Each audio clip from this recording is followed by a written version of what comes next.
I'm here. I'm just trying to get things live streaming. Okay, I have a question. Yeah. It wouldn't let me log, like I clicked the link on the email and it made me do a passcode to enter. Like it did every time I clicked on the link on the email, it gave me a passcode. So I had to go copy the passcode from the email to get into the meeting. I rekey that URL in that email every single week. Well, I'm gonna Just like Restream, I key that key in today 4 times for Zoom to connect to Restream. 4 times. I don't even understand. I don't understand why I had to put a passcode on because I clicked the link. So that I'm wondering if people are having issues with the link, Mike, because I was having problems with the That's link. why it should be in your calendar. I don't use an Hey, online calendar. Don't even tell me what to do. Don't that's tell why me I go what to to do. my You're not the calendar. boss of me. You're not the boss of me. Use a ca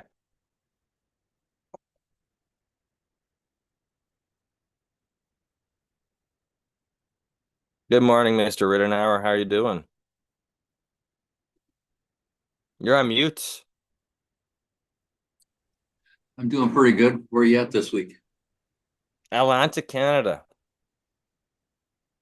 Okay, what part is that? Far east, so like 16-hour drive north of New York. So we're actually Oh, an hour ahead of East Coast time. Well, we're in East Coast time. So Eastern would be 9. It's actually 10 here. That's how much farther east we are, is that we're in a different time zone that doesn't exist That's in the oh, US. that's why I live okay. streamed for an hour before this because I was up a little while ago. Oh, wow. It's like doing this class from Pacific, and I'm like hauling myself out of bed at 5 a.m. to do it, right? And I'm like, hey, it's like 8 a.m. So the fun thing with being an entrepreneur and then rotating between different time zones. Okay, you might want to re-email out the link because there is something weird with that because it should have opened in my email open properly without needing a passcode. So I don't know what is happening there, Mike, because I am honestly wondering why that did that because every time I clicked on it, it was like not taking me and I don't understand what's happened with that link. And you know it's in the email twice. Yeah, well, it doesn't really matter if it keeps asking for a passcode. And where is it in the email twice? Is that It's at the at the bottom too? top and the bottom. I wonder if the But you other told link. me to have it at the top, so I moved it to the top. Yes, but I don't understand what there's something wrong with it. Let me see if it'll open it again. I still use the same one I had last I year. know, but Yeah, you because know. it should be the same link. I just went to my email because I'm lazy and I want the Yeah, easy. well, this is the issue with clicking on links in emails, See, right? see, I If use the H Google Lots. if Oh, the HTML's changed, Well, when I hit on, well, now that I'm already in the meeting, it went directly to the meeting when I hit it again. it literally launches fine for me.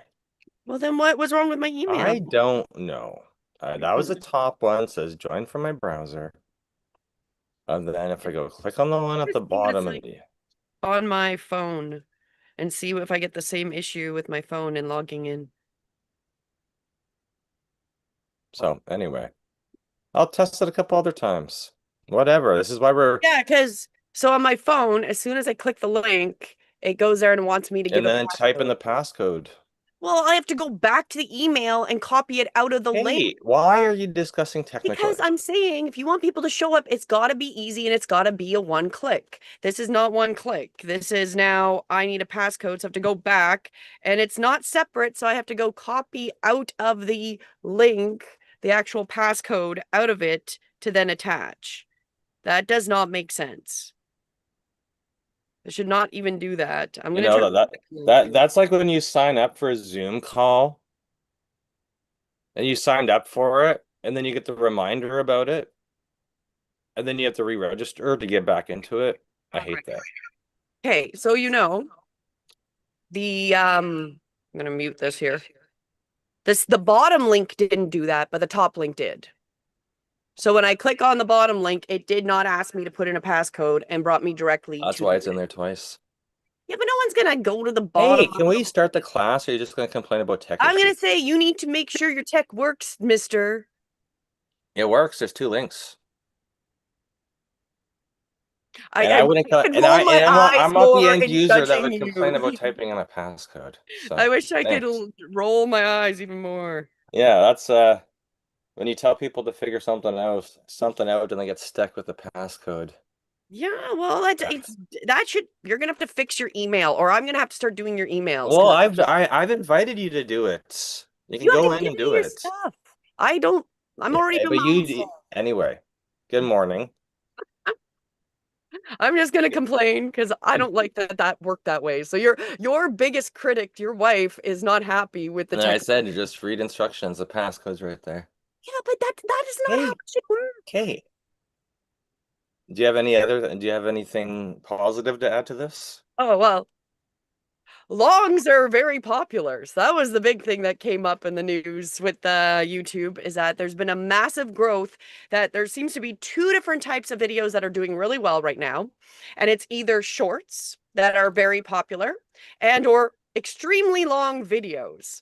So that has been an interesting development that has come through is that especially excessively long, like 4+ hours. So that has been an interesting update. I guess that would be there you go. Start with that. I was gonna say, and I see that because, as you know, people are just looking for content to watch, and if you're um in this space, if your niche is something that people are interested in, they're going to want consume all your content. And this is why we really push you, all the students in this class. Good morning, Dr. Levi's joined us. I haven't looked to see who else has joined us as we were ranting about tech issues with the Zoom link, but we're live streaming right now to platforms using Restream, so that's amazing. Yeah, it worked this week. Um, your your audience is looking for your content, and the easiest way to find it is obviously showing up consistently, right? So shorts are great to get attention from people who are existing audience or new audience, but in order to capture the attention of your existing audience, they're looking for your content. It'd be the same as you jumping on a phone call with a friend and you think it's going to be a 10-minute conversation and you're on the phone with that friend for 3 hours. That's exactly what a long video on your YouTube is. It's capturing the attention of your known existing audience, and that's why it's super popular right now because rather than your audience going to Netflix or Disney Plus and consuming a series for multiple hours, their attention, their eyeballs are on your content on YouTube for multiple hours. But it takes a while for you as a content creator to be comfortable in your own skin and actually be mentally prepared to do that, right? This is why we're introducing the concept to you that you pick what the same time. Remember back to, as I keep saying, broadcast radio, broadcast TV. Same hour of the same day of the same week. Start with that. Get consistent with whether it's your Monday night or your Friday night or your Saturday morning, like we do Saturday mornings. Just get consistent with that time. I know I got Dr. Levi live streaming for the first time yesterday. And it probably for Dr. Levi, I probably felt a little uncomfortable. Um, but you got started. So that's the most important thing is to get started and just do it the same time, the same day, every single week, and come up with your topics, and just kind of stay consistent with it because when you first start, you're not sure if you feel comfortable in your own skin behind the camera. And then eventually, after you've been doing it for months and months and months, you're like, hey, I really enjoy. Once I got into my routine, I really enjoyed the value that I'm bringing to myself by recording myself and listening to myself. And then other people, your audience is going to feel the same way about it. Because I know my wife loves listening to, hey, good morning, Mr. Julio Seda. How are you doing? How's new? He's in the car right now, but I saw his face pop up. So welcome to everybody who's joining us. I should check to see what time it is. Okay, we're like Oh, 10 after. well, I wanted to make a comment. So I actually It is weird. I do really enjoy listening to my content, which I said has been a weird, but it's taken me doing this on a regular basis, like over 2, 3 years to actually enjoy listening to myself. And I was actually going through a lot of things. Like I started by doing just card pulls and then showing the card and over like voicing it over. Then I made I have a bunch of positive quotes and I would voice over the quotes. And that really got me comfortable with hearing myself. And then I transitioned into doing the live content, putting myself out there. That was a harder transition, was getting used to seeing myself on top of hearing myself. And now it's interesting because I started a new show that is going to go on Thursdays, which is called Honestly Though, where we're talking about a lot of those things that are coming up and looking at it in a spiritual perspective. And I listened to it twice on 2 different devices and thoroughly enjoyed listening to myself. So I find that very strange. I'm like, like I've got this big full head, like, oh, I'm so great. But it's not that. It's because I've gotten so much more comfortable, and then I'm looking at when I'm listening to myself, okay, when I do it next week, how can I do this a little bit better? How can I fine tune that, when I'm transitioning between screens or whatever I'm doing can flow a little bit better. So a lot of the times I'm also critiquing, okay, well, what would I say here? Did I say what I should have said? And then finding out how naturally I speak, and even listening to myself, waiting for me to say something, and I'll say it and I'll be like, yes, I did say that, right? I don't know what the trick is except for practice. And that has taken me years of practice to get to be this comfortable. And I'm going to say, because how do you do 4+ hours? They were giving some suggestions. One of the suggestions is, you could live stream. You could definitely do. So I know one of our students, he's not here yet. I don't think so, but he does branding and does like and puts on different branding and stuff like that. So you could really live stream that for a very long time, just showing your process, right? Like, especially if you're making multiple and stuff like that, that would be an easy way to do it. But if you don't do something where you're making something, some of their suggestions were when you do multiple lives or videos, you could combine them into a longer video. So that would be the other way around it, is really combining videos to make a really long one, which I've seen people that do a lot more shorts that'll start to merge them into a longer video. So there's different ways you could do that.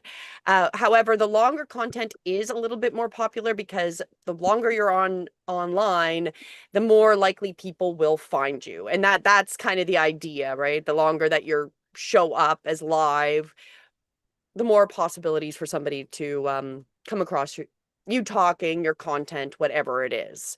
Right, Mike? And my response to that is just because who says you're boring?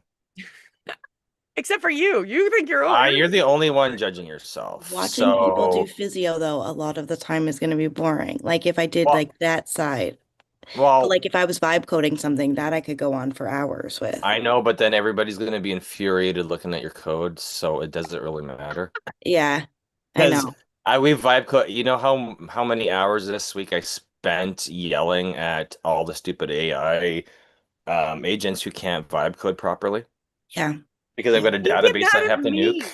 And he gets mad at me. He's like, Julie, all you did was because you're screaming at it. I'm not screaming at it. I'm saying why. I'm just louder. I know what's wrong. I know what's wrong with the vibe code, and it's taking 3 hours for each AI to admit that I'm correct. But I'm not screaming at it. I'm just like, logically, you guys are all dumbasses because you can write to the database, but you can't read from the database. What is going on? So and I'll just say I'm just louder than you, so you can say it's screaming. No, I just got my emotions under control. That's the difference with the vibe coding.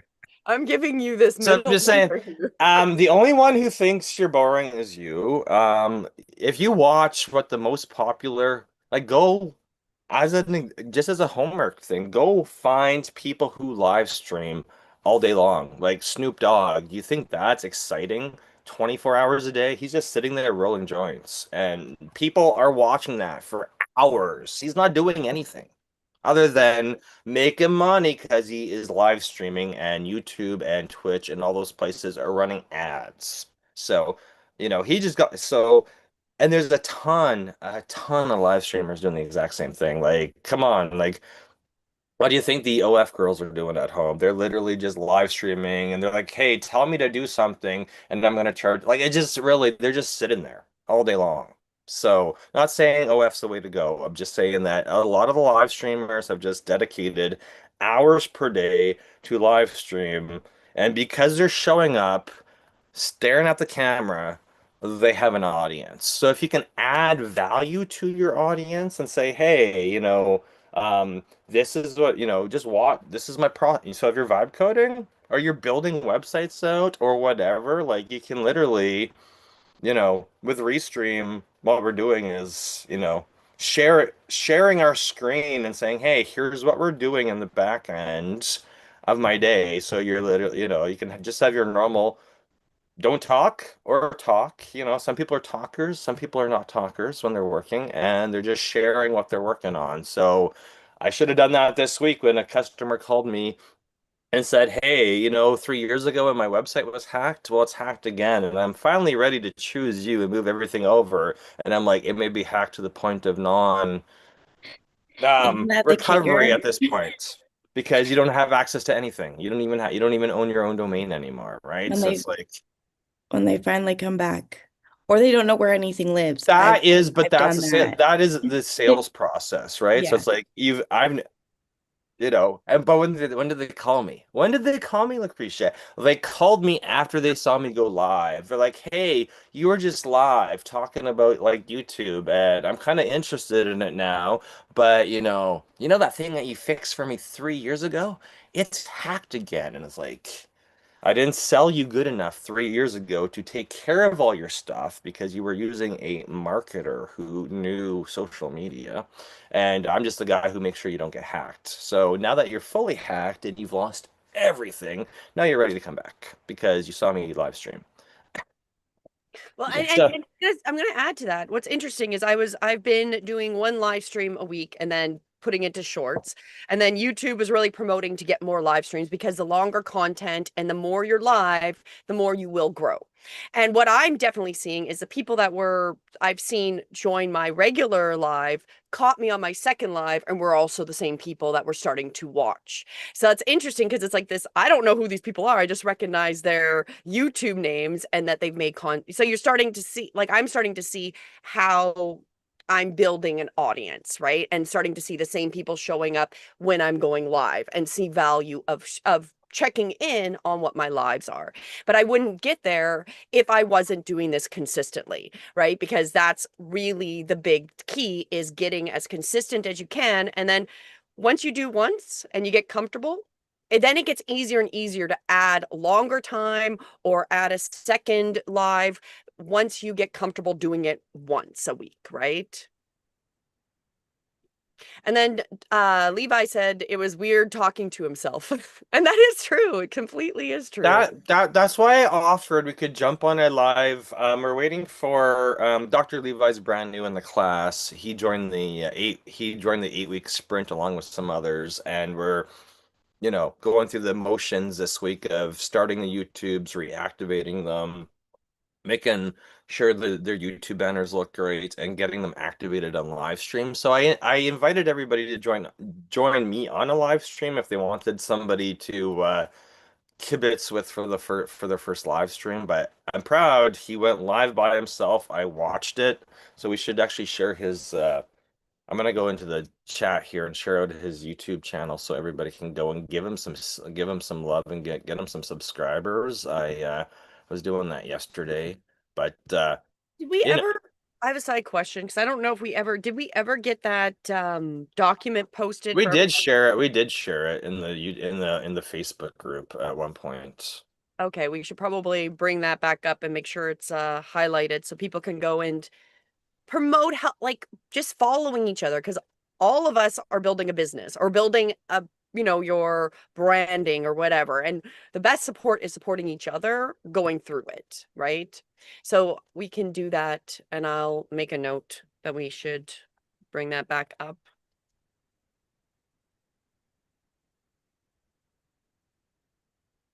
And I get it, like I understand the when you start putting yourself out there, the biggest concern, and I get this because I felt it many times, is the idea of being judged by others. And I know that that is the biggest hurdle that we can go through, especially when you're sharing your YouTube channel, or even like we've been in some of the YouTube meetings and they want people to share what they're doing. And content creators don't want to even share it with other content creators because they're scared of other content creators judging them.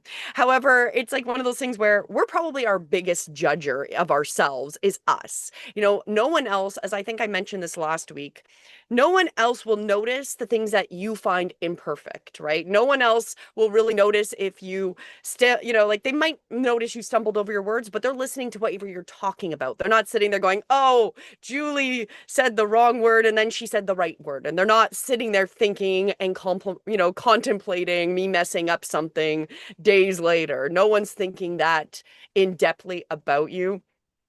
So that's something to kind of keep in mind. You know, we are our worst judgment. I think that's really it. And once we can get past it and start to appreciate what we're offering, and, like I find it so weird to listen to myself and be like, yeah, I covered all these strange events. This new show, we talked about UAPs, we talked about the big booms that are happening, we're talking about the Schumann resonance, we're talking about the doomsday fish, and then looking at it like all these weird signs. And I'm like showing different news articles and videos, finding out where it lagged, where it was great, and going, wow, I like listening to myself talk about these things. That's it's a funny feeling. So that's what we want to get everybody to be enjoying watching your own content. You may never fully enjoy watch your own content. I'm sure Mr. Beast still doesn't really like watching himself on certain things, but when you get used to it, it gets you past that hesitation about going forward, right? Because you're used to how you sound, you're used to how you look, you're used to it, like everybody else that's ever seen you. I'm just gonna sit here and be cheerlead, be seen, be seen. But if you're not your own cheerleader, then how do you expect other people to be cheerleaders for you? Exactly. Right? Because I had a friend reach out yesterday and we just had a chat and I was like, this is why you should be going live because there's so many things in your industry that you run into, like bad practices, et cetera, et cetera, et cetera, et cetera, that you should really just be, well, I tried it. And it's like, well, I know you tried it, but then my rule is do it once a week because that way there's not a huge high stakes for you, but you're committed to doing it once a week. And even if there's, holidays or vacation time or whatever, you can carve out that time for yourself once a week to go live and just share with, whatever your customers have brought you or failures that have hit you that week or successes that have come your way that week or whatever. And I'm like, you're like the reason you failed at live streaming was you're like, hey, the holidays are here. It's okay to take that time off. And it's like, well, how about we just say we're going to do it once a week? You're going to do that once a week accountability for yourself. So no matter what happens between spouse issues, family issues, aging parent issue, like all this stuff that comes up in your work week. You got 7 days a week. No matter what comes up, that once a week you're just going live and saying, "Hey, this is what the successes were. This is what the failures were," and like, we're really just teaching you how to promote yourself by documenting your journey of your brand and your business. Because there might be some amazing weeks where everything's just winning and you're like, hey, great, I've got all this positive stuff to talk about. But there's always going to be the negative flip sides. And if we're we're just holding ourselves accountable for that one, half hour, that 1 hour per week, where we're like, okay, here's a summary of the week. The business is on track or the business is off track. I'm in this business because I solve issues for people, and either we had issues to solve this week or we didn't have issues to solve, or no technology, like, or whatever the case may be in your particular. It's just like that one time a week where you can, yes, you got to get over yourself being on camera, and you got to be over the get over the sound of your own voice. But I'm like, as soon as you're doing this stuff regularly, that's gonna be like bigger things to worry about than what you look like on camera and what you sound like. Because the reason you've got customers coming to you is that they like how you solve their issues. So you already have people coming to you to say, "Hey, I got this problem." Or if people are reading your book, like if you're an author and you got books out there and people have bought this book, it's because they like the knowledge that you've written down on paper and they want to hear more from you. So it's just like this friend I was talking to yesterday. She's not on this call, but I know what world she works in. And I was like, this is why I'm like, sometimes in your business, you got to try 10 different things to find the one thing that works. But I'm going to tell you the one thing that always works for me is live streaming. Because as soon as we go live, usually Saturdays we get calls. So we go live, we run this YouTube University, even if you're not even interested in YouTube University or having a YouTube channel. I have people who call me right after this to say, "Hey, I'm ready to fix that computer, or I'm ready to do this, I'm ready to do this, I'm ready to do this." That's just because they watched us on Facebook. And I had that this week when like, as soon as I get off this call, there's going to be people calling me because I went live and we were just talking about the challenges we had and, the new product we're offering, the new course we're offering, or I'm talking about something else that happened to one of my clients during the week, and this is how we solve their issue. And it's just a real life example of people bring me their problems, and I'm calmly going through them and solving them and giving them a path forward. So we're going from point A to point B, and I'm usually generally calm with giving them ways to fix their issues in their life, whether it be websites or computers too slow or their email doesn't work, or whatever the case may be. I'm just like calmly solving their problem and documenting it. Um, Sometimes we document it on a live stream. So, let me go check, see if there's any. I don't see anything in the chat. Everybody's quiet today. So I have a question Go then. ahead. I'm gonna be like designing some templates in Descript for editing Okay. videos and stuff Okay. today or this weekend. So I should live stream that even though I haven't really live streamed at all. I would live stream it just Okay. because A, worst case that's gonna happen is you're gonna have people watch it. B, people might comment and you might, either be instructing people how to do stuff because you've got the experience, or somebody might drop a comment to say, "Hey, that's great. Have you tried this?" Because it happens to me all the time. Like I I have people in my field that come to me and they say, "Hey, I see what you're doing over here, but I would do it this way." And I'll be like, "Hey, thanks for the input. I've tried that and I failed miserably, so I've not gone back to it."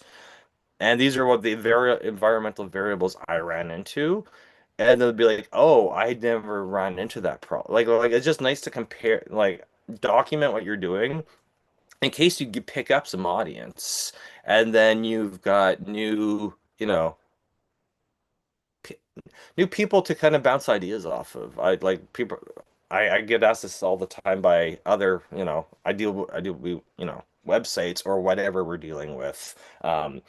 People say people in my industry want to compare and contrast notes, and they're like, "Wow, you live streamed this," and I was like, "I'm just dropping in conversations I have in if somebody's got WordPress, I'm like, why do you have WordPress? If you gotta go high level, why did you choose it? Like, why did you choose this platform, and how well is it working for you?"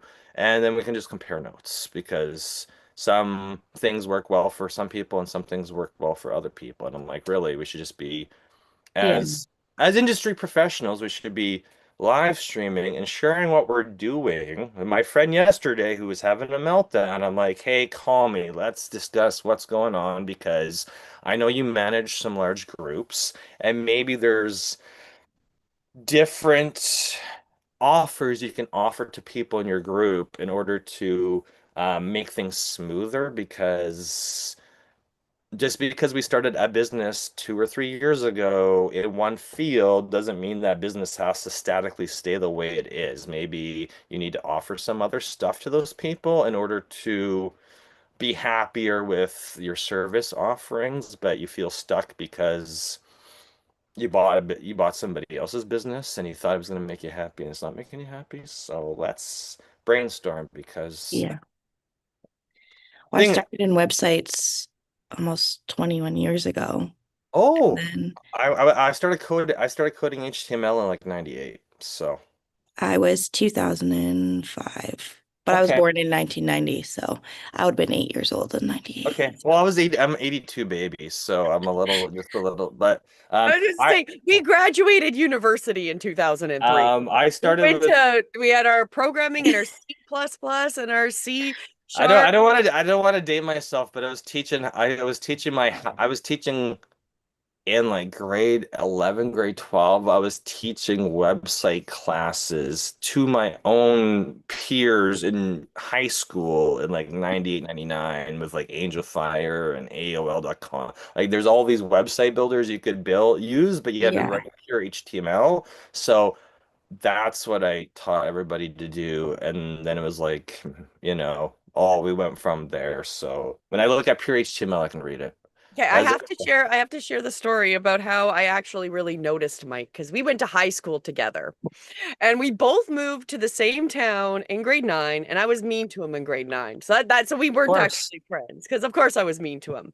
And we get into it was grade 11. Was it grade 11 or grade 12? It must have been grade We're 11. Whenever Grade year we 11. had computer programming, because I was Yes. doing And I H. only took this class because we got this really cute teacher and I needed to fill up a spare. And they're like, this is computer science. And I'm like, what's this all about? And I was like, oh, you tell a computer and you make things. I'm like, sure, I'll try this. There's a cute new teacher teaching. That sounds more interesting than all the other classes that I had to take. So we're in class. I'm pretty much the only female in this class because it's all the guys in the programming class. And what did I create, Mike? The Bubble Monster. The bubble monster. And he remembers we still weren't really friends. He just noticed me. And it was so funny because he noticed me and he taught like by grade 12, he walks into English class. And that was the year I noticed him because he had the NSYNC dyed tips. I had the Justin Came in with a Timberlake whole hair. new hairstyle. This is 1999, and I notice Mike, and he sits in front of me, and I start talking to him, and he ignores me, and then I think it's hilarious. So I'm just talking at him in class, and then one day he turns around and starts talking to me for me to find out how much he actually knew about me over the like 4 or 5 years we were in school, but weren't actually friends. But it was all because, yeah, I just talked at you just like Talk, this. talk, talk, talk, talk. And this is all you have to do with your And wore him audience down. is not talk at them, talk with them, right? So No, I start. talked at you until you I'm just eventually saying, talked back. when you start live streaming, don't be sad if there's no audience. Like I'm live streaming, I'm either gonna have two people or 100. It just depends on the time of the day of the week, whatever's happening, whatever time zone I'm in. This is why you want to pick a specific time every single week, because then your audience will remember what time you're on in their time zone. But when you start, you may have zero for a couple weeks or a month. This is why it's nice to organically go on your social medias and say, hey.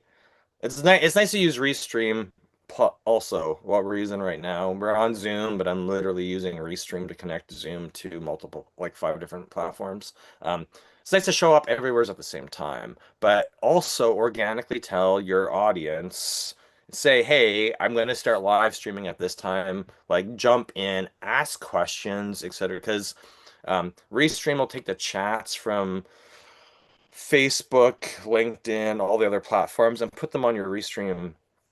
Uh, all the chats come in, right? And we're just like literally just start going, and as soon as you get an audience, they're gonna and just invite them to chat. Yeah, you might have to kick out a couple trolls, blah blah blah blah, but like just start talking, and then when you get when you build up that audience, start just chatting along with them. It may take you 5, 10, 15, 20 minutes to catch up with the chat. If it goes too fast, well, whatever, at least you have people in your chat, but just engage with them while you're demonstrating what you're doing, because that's the whole point of what we're literally teaching you to do is just building an audience, build a community.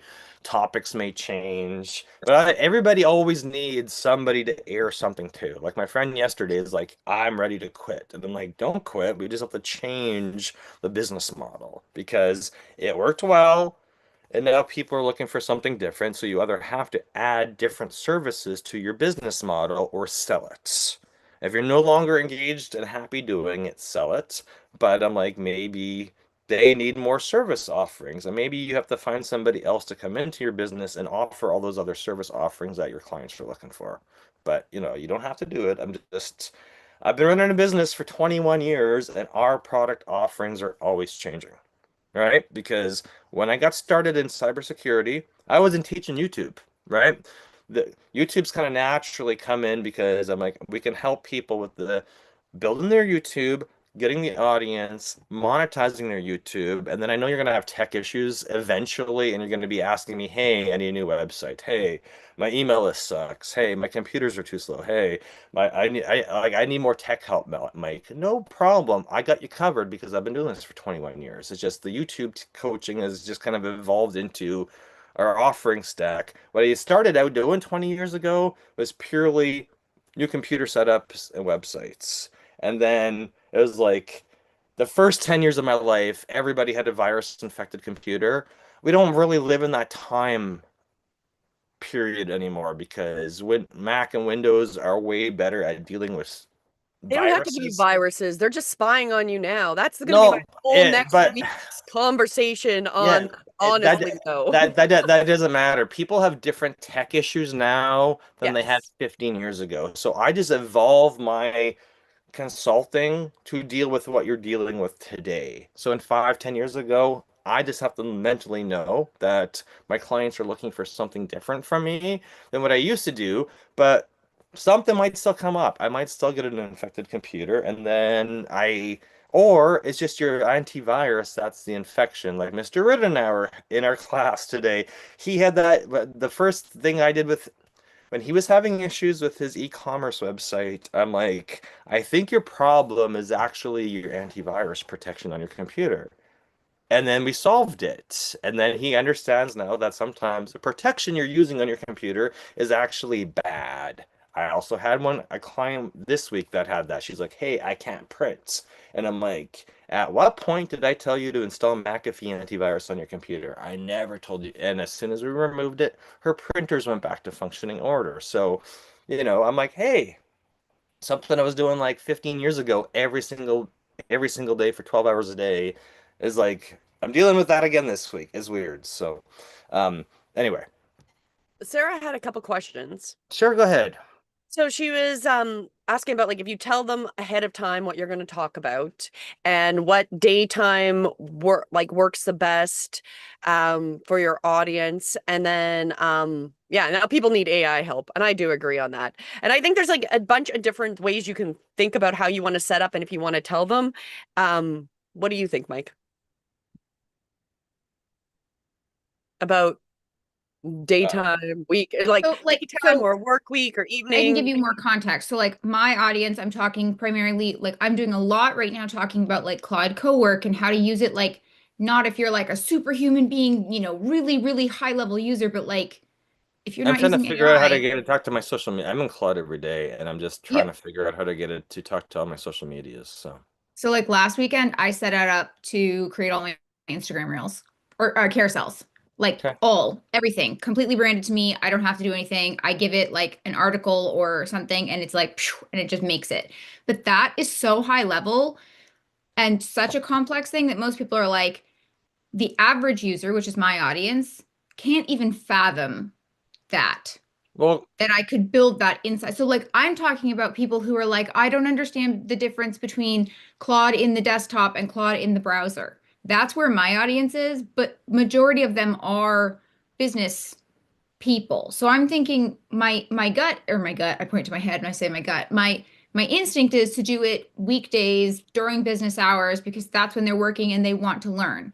But at the same time, I'm like, but should then I just it may A/B take test them a it? year to even be open to that idea. You got to realize like you're I'm not going to teach them how to do Instagram carousels and co-work. That's like telling someone who's never run for a minute straight to go run a marathon. Like we're talking about like I did my Substack recently and I called it Real AI for Real People. So I'm talking about really practical use cases that could save people an hour a day.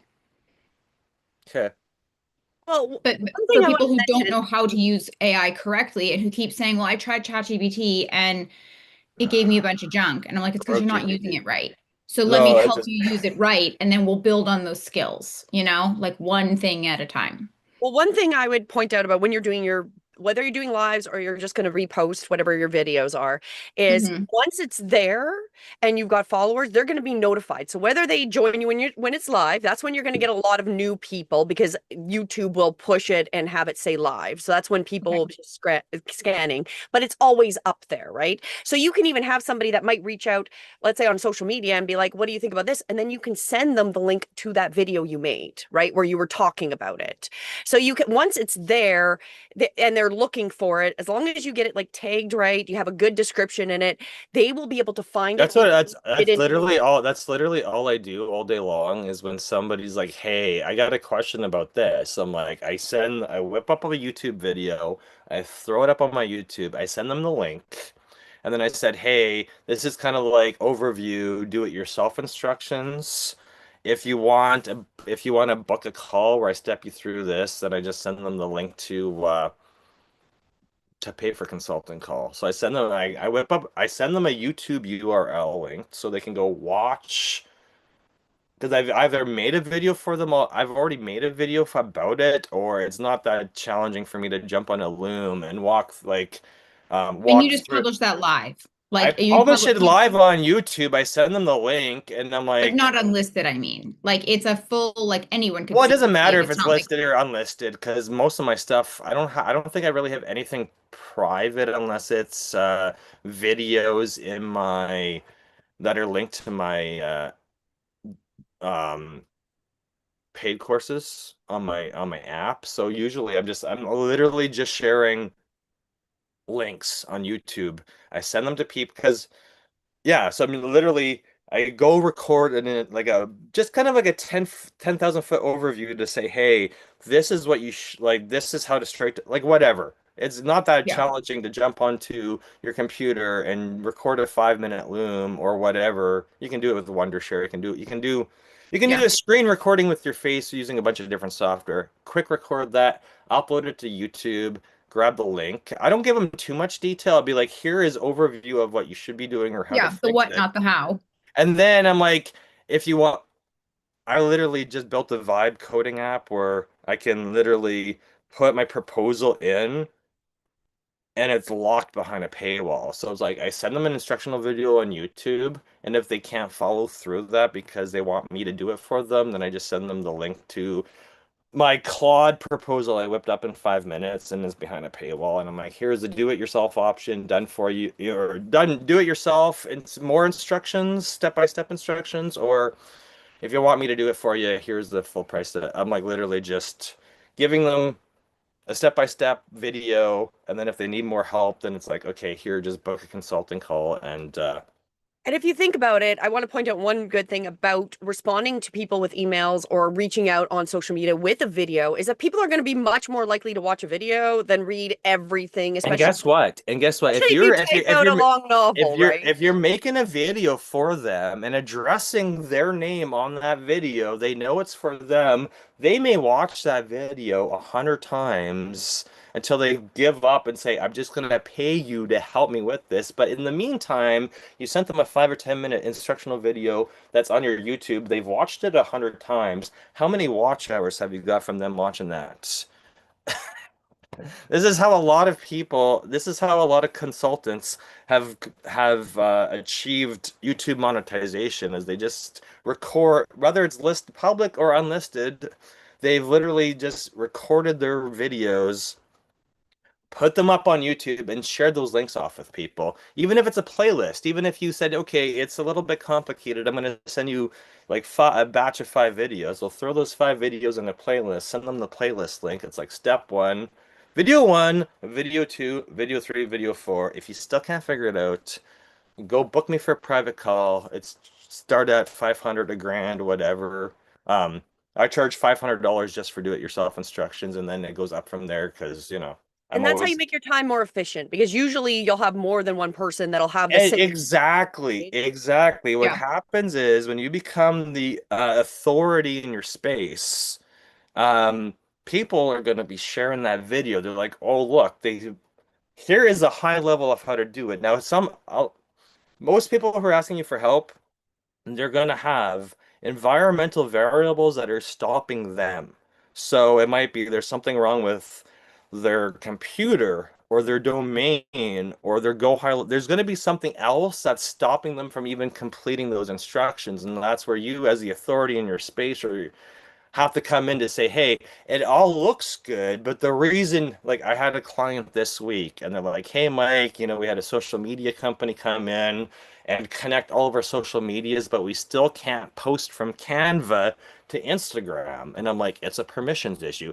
No, it's not. We've already looked at it. I'm like, I know you've looked at it and you've had your social media expert look at it, but just because somebody calls themselves a social media expert does not mean they understand meta permissions. So give Yeah, me that's my access to favorite is when people fight you and tell you, and you've identified the problem in less than like 30 seconds, and they're like, no, it's not. I had a workshop this week, and the guy was in Claude in the browser, and I kept, because he couldn't see the developer thing, and I kept telling him, you have to be in the desktop in the chat over and over and over and over. 3 hours later, he's like bitching because he couldn't get the workshop done, and I said, were you in the desktop app?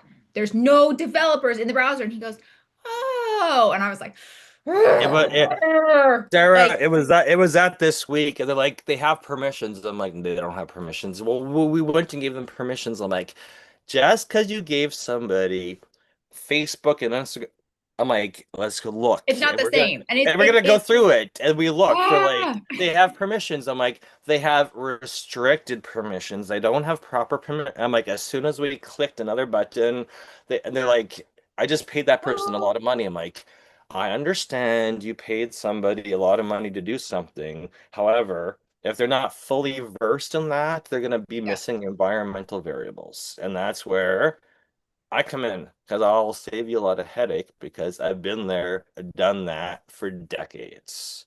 But I want to say one thing, Sarah. It's the stubbornness factor too, where they're like, no, I did that. I'm like, no, I've already solved this for you if you would just listen to the words that are coming out of my mouth. I think sometimes the reality is people don't understand the difference. They don't understand the difference between the browser and then the actual like having it installed on their computer and what the difference is. Or even like, because when we use YouTube, you've got the one version that's on your phone that can do certain things. You've got a studio on your phone that can do certain things. Then you got the two different browser apps, which throws people off. Exactly. And you can't do necessarily everything on the same thing. So there's certain things like if you want to make a short from any of your longs, you have to do it on a mobile device. You cannot do it on the desktop, right? Or on and the I feel browser. like some people, once they're in like the thick of it and they're in that frustration mode, like they can't hear it. Say exactly the solution, but like the words cannot permeate their brain because they are stuck in that like it's broken mindset. It's like talking to a child. The best example would be my husband this week. How did you say it with Biddy or Mike, a child or Mike? No, actually it was with our dog. So we have our Great Pyrenees and we've been at his parents' house before, but he would never move past the front door. He just would not go past the front door.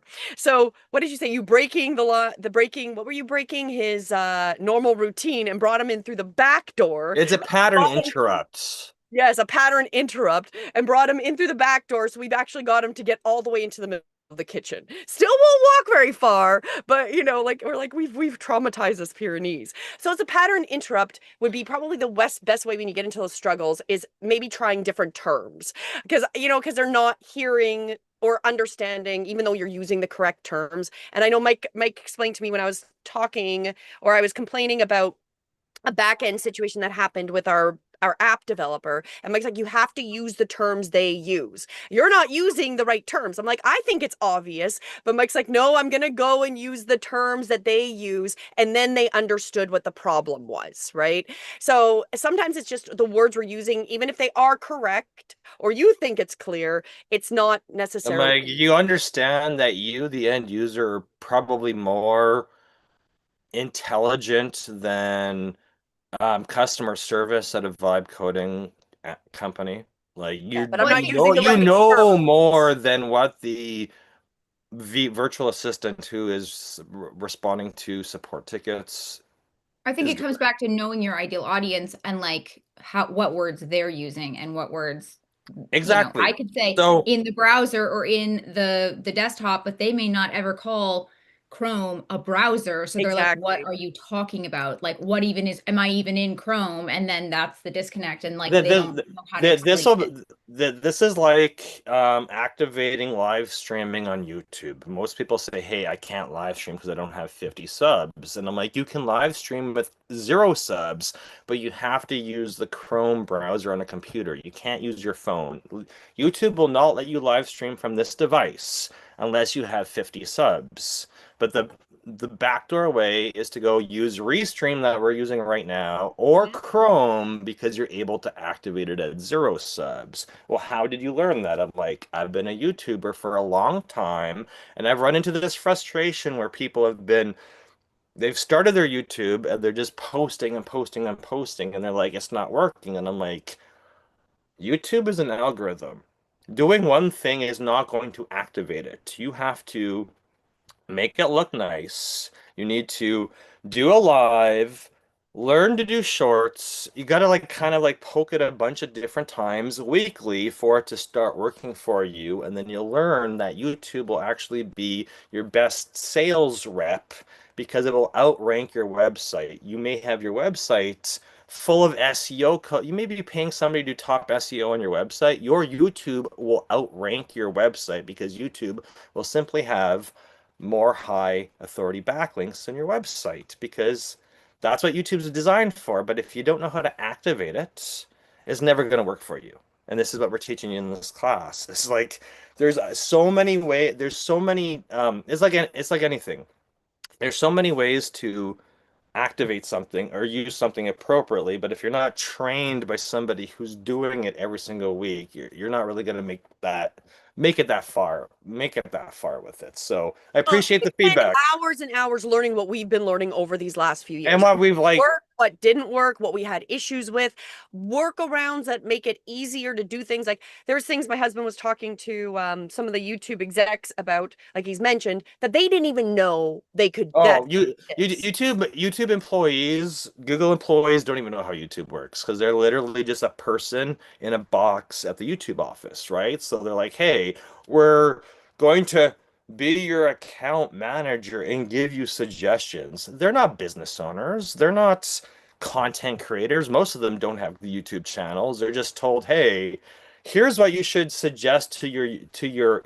So like somebody like Mr. B, any YouTuber who's got a million subs, they've got a YouTube product, they've got a YouTube account manager guiding them and assisting them they don't really know anything about YouTube. They're just yeah, like, well, Mr. hey, Beast had to figure out his own here's the formula. tools and resources for you to use, and please come back and tell us what you think is missing from the product. And we're going to try to engineer some AI tools to help you along the journey. But you're really going to have to figure out the AI tools by yourself because we are simply just employees giving you tools, and it's up to you, the YouTuber, to learn how to utilize these tools. Yeah. Well, and so that's really what we're doing is being creators and utilizing the different tools and trying the different tools. We've learned a lot of things. So Like that's I li really like I literally sat at lunch with the VPs of YouTube last month. Was it last Monday? Whatever. days ago, something like that. Whenever I flew to LA from DC the last week or last week and a half or whatever, and I sat down at lunchtime. Like I literally just grabbed my food, grabbed my laptop, I sat down, and people are like, "Oh, you're sitting at the employee table." I'm like, "Oh, I didn't realize you were all YouTube employees." And we were just like discussing YouTube, this class particularly, and they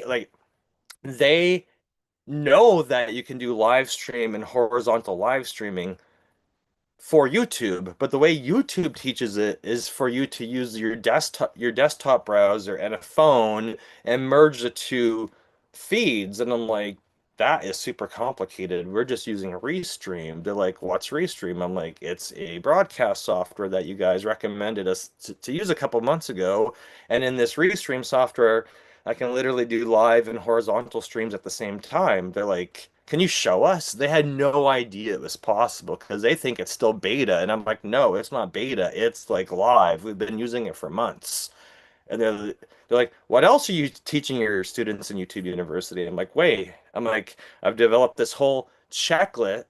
In our paid courses, I've got a checklist for you guys where it shows you all the possible ways to monetize your YouTube channel before you're even at 1,000 subscribers and 4,000 watch hours. So like, how did you figure this out? I'm like, I've been a monetized YouTuber since 2024. So when I'm talking to my clients, I'm like, hey, you've got a book, you've got this service. Like there's all these ways we can get you customers by leveraging your YouTube channel before you even have to worry about getting to 1,000 subs and 4,000 watch hours and getting a piece of the YouTube AdSense dollars. There's ways to monetize your account before you even get to that point. Like they're just blown away. I got their email addresses for future converse. I'm just like, there's so many way, we're teaching you in this YouTube University way more than the YouTube that more that the YouTube employees can teach because they're just employees and they're given their scripts. Yeah, And they're not they're going to be a revolving people come They're in not and making leave. the content. They're not doing the hours. They're not trying the different features. They're not doing it, right? So we've been doing it, and I like what I've focused on has been very different than Mike. So between the two of us, we've gained a huge amount of knowledge of how to use the system.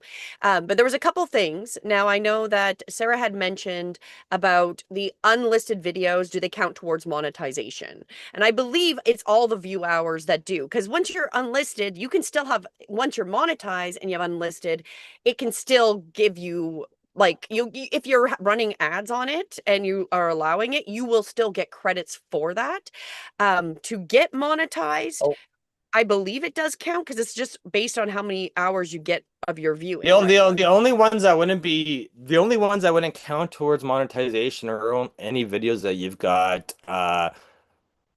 flagged on for like copyright. So of course when I uploaded my promo for my book launch in May in New York for my comic book that just got released, instantly YouTube flagged it saying, hey, all monetizations are gonna go. I was like, that's fine. It's a 1 minute short. Like I don't care about it. But no, anything that I think as long as it's unlisted or public, it counts towards monetization because that's how a lot of people are secretly monetized and they don't understand that they're monetized because all their stuff is on YouTube, yet they've never actually gone into their YouTube backend and applied for monetization because they don't realize that they're at a certain amount of they're over their 1,000 subs and they're actually should be monetized, but their stuff's unlisted or course material, so they're not actually.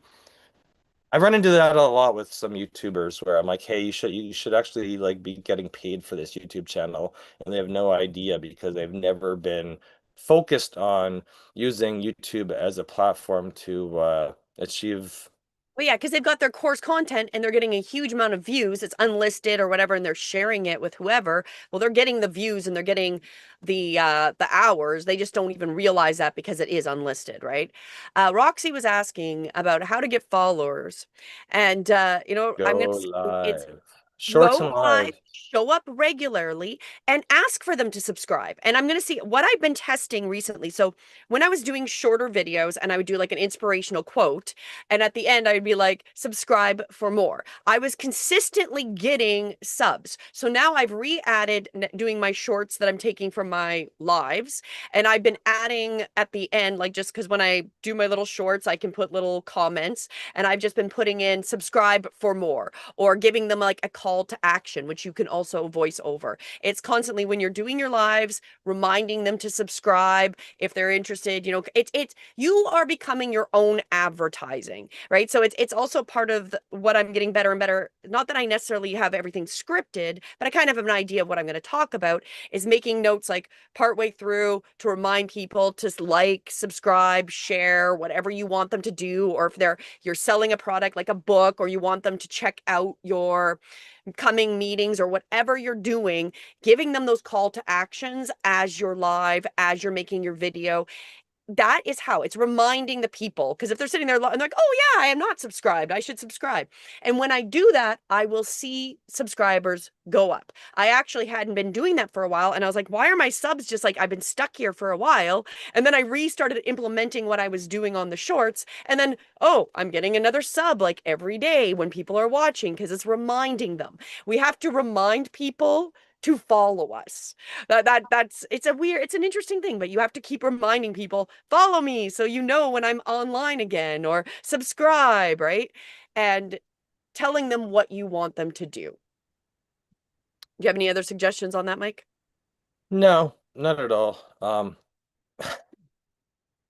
Just keep telling them. Just keep reminding. Just keep like, this is the thing, right? You know, if you're only going live on TikTok or Instagram or Facebook, why are you not using Restream? Because even on the free plan, Restream, what we're using right now, will let you connect to YouTube. It will let you connect to two platforms free: YouTube or Facebook, YouTube or Instagram, YouTube or TikTok. You're already doing the effort of going live. Why aren't you broadcasting to multiple places? Yes, there might be a small fee of $25 or $30 a month in order to activate 3. I think our Restream account, we're going to 5. I'm about to up it to more places, but if you're already making the effort of posting, why aren't we broadcasting that post to multiple places? It just seems like, I one thing I've seen recently on Facebook is a lot of people complaining about Facebook ads and how the audience just does not. I'm like, whatever. The audience may not. I don't see a lot of new stuff on Facebook, so I'm saying audiences are going to shift around. So, Oracle bought TikTok. TikTok views are down. Twitch is growing, and YouTube's getting the majority of the people who are on TikTok, right? So I'm like, if we're going to be broadcasting yourself, broadcasting your brand, why aren't we doing it to many places at the same time? Because your audience, we want to build multiple audiences up. If you're putting this time and energy in to go live, broadcast what you're doing, advertise your upcoming event, etc., why aren't we doing it to multiple places at the same time? Because it'll eventually die off of TikTok. Facebook deletes that video after 30 days. Your Instagram stuff's usually only good for 24, 48 hours, unless people are constantly looking at your like Instagram account. I don't even go on Instagram. So okay, I'm just gonna say, Sarah asked what Twitch was. That is more where gamers will go. Like, that's a live stream. Oh, that's okay. Twitch is Amazon.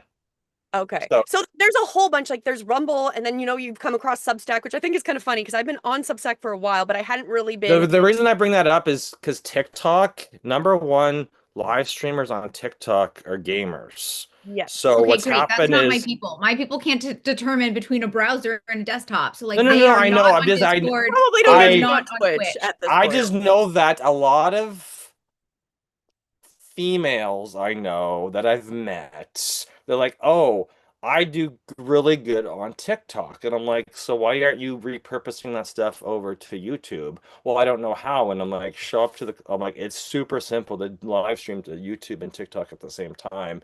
And then they just kind of like leave, and then they come back 6 months later. Oh, wait, my audience on TikTok shrank. I'm like, why aren't you streaming to multiple places at the same time? Well, and So I don't know. It's a weird mentality when somebody comes and asks you for help, and you're like, I'm still going to give you the same advice now that I gave you a year ago. Well, and the one thing to keep in mind, like what I've noticed with the live streams, is sometimes my numbers might not be that high on YouTube, but I'm getting way more views on Facebook, or I'm getting way more views on another platform. I know what the answer, but I know what the real answer is. Those people, they're addicted to this. They're addicted to just going onto the phone and complaining about their, dating life or whatever, and they're getting a ton of views on TikTok. I'm like, you know what? You can do the same thing from your computer. Hit the but it's really the addiction to You the can do YouTube. the same thing from your phone, and then you could restream it to everything on your computer as well. Like there's Well, I know, but that about is giving somebody advice to switch their addiction mode from being on their phone all day long to just getting a MacBook or their laptop activated and doing the stream right from the Well, computer. and it's interesting because, So- okay, so we've got Lucretia. No, you know what's funny? As soon as you changed I just want to make a note. When you put your short name, I now know how to say your entire name. I just want to say, I'm like, suddenly I now can see Lucretia because all I see was that's the pattern interrupt I'm talking about. It worked well. Like just a different framing of the something. name. Anyways, what I want to say, I know you mentioned that you've got a lot of people on TikTok, and I know Sarah's saying a lot on Facebook. So that's why, like, the YouTube would hold the content there because both TikTok and Facebook won't hold it forever, right? So you do it, you get it streaming to those platforms where you've got a lot of viewers, but then you've also got this back end where, again, like if you're having a conversation with somebody, Sarah, and you've already done a video, you just send them the link and they can watch it, right? Same thing, right? So it's the idea of just making it easier so we're not repeating ourselves. And I know how many times, like, you get this, like, I know with Mike especially, he'll get like a similar question. It's just easier to have a video that they can watch, give you hours of runtime, of watch time, and that you've only done it the one time, unless you have to update the information. It's like building a video library of FAQs. Exactly. That's all YouTube is. I'm like, it's like if anybody remembers the days of Encyclopedia Britannica, the whole, like, YouTube's the library, right? We're just like, all of our content should go there, and then you can just repurpose it, like make shorts out of it, whatever. Like you're not gonna have enough. I'm like, some people are gonna argue with me. They're gonna be like, all my videos are on my computer. I'm like, they're on your computer, but your audience can't see them. Go throw them up on YouTube. You don't have to do it one day, in one day sprints. You don't have to just upload stuff because it's gonna take you time to come up with titles and descriptions. And guess what? The title and description and thumbnail you give it today might change in a year, and you may be like, oh wait, this is a nicer thumb. Just start building it, because success isn't built overnight.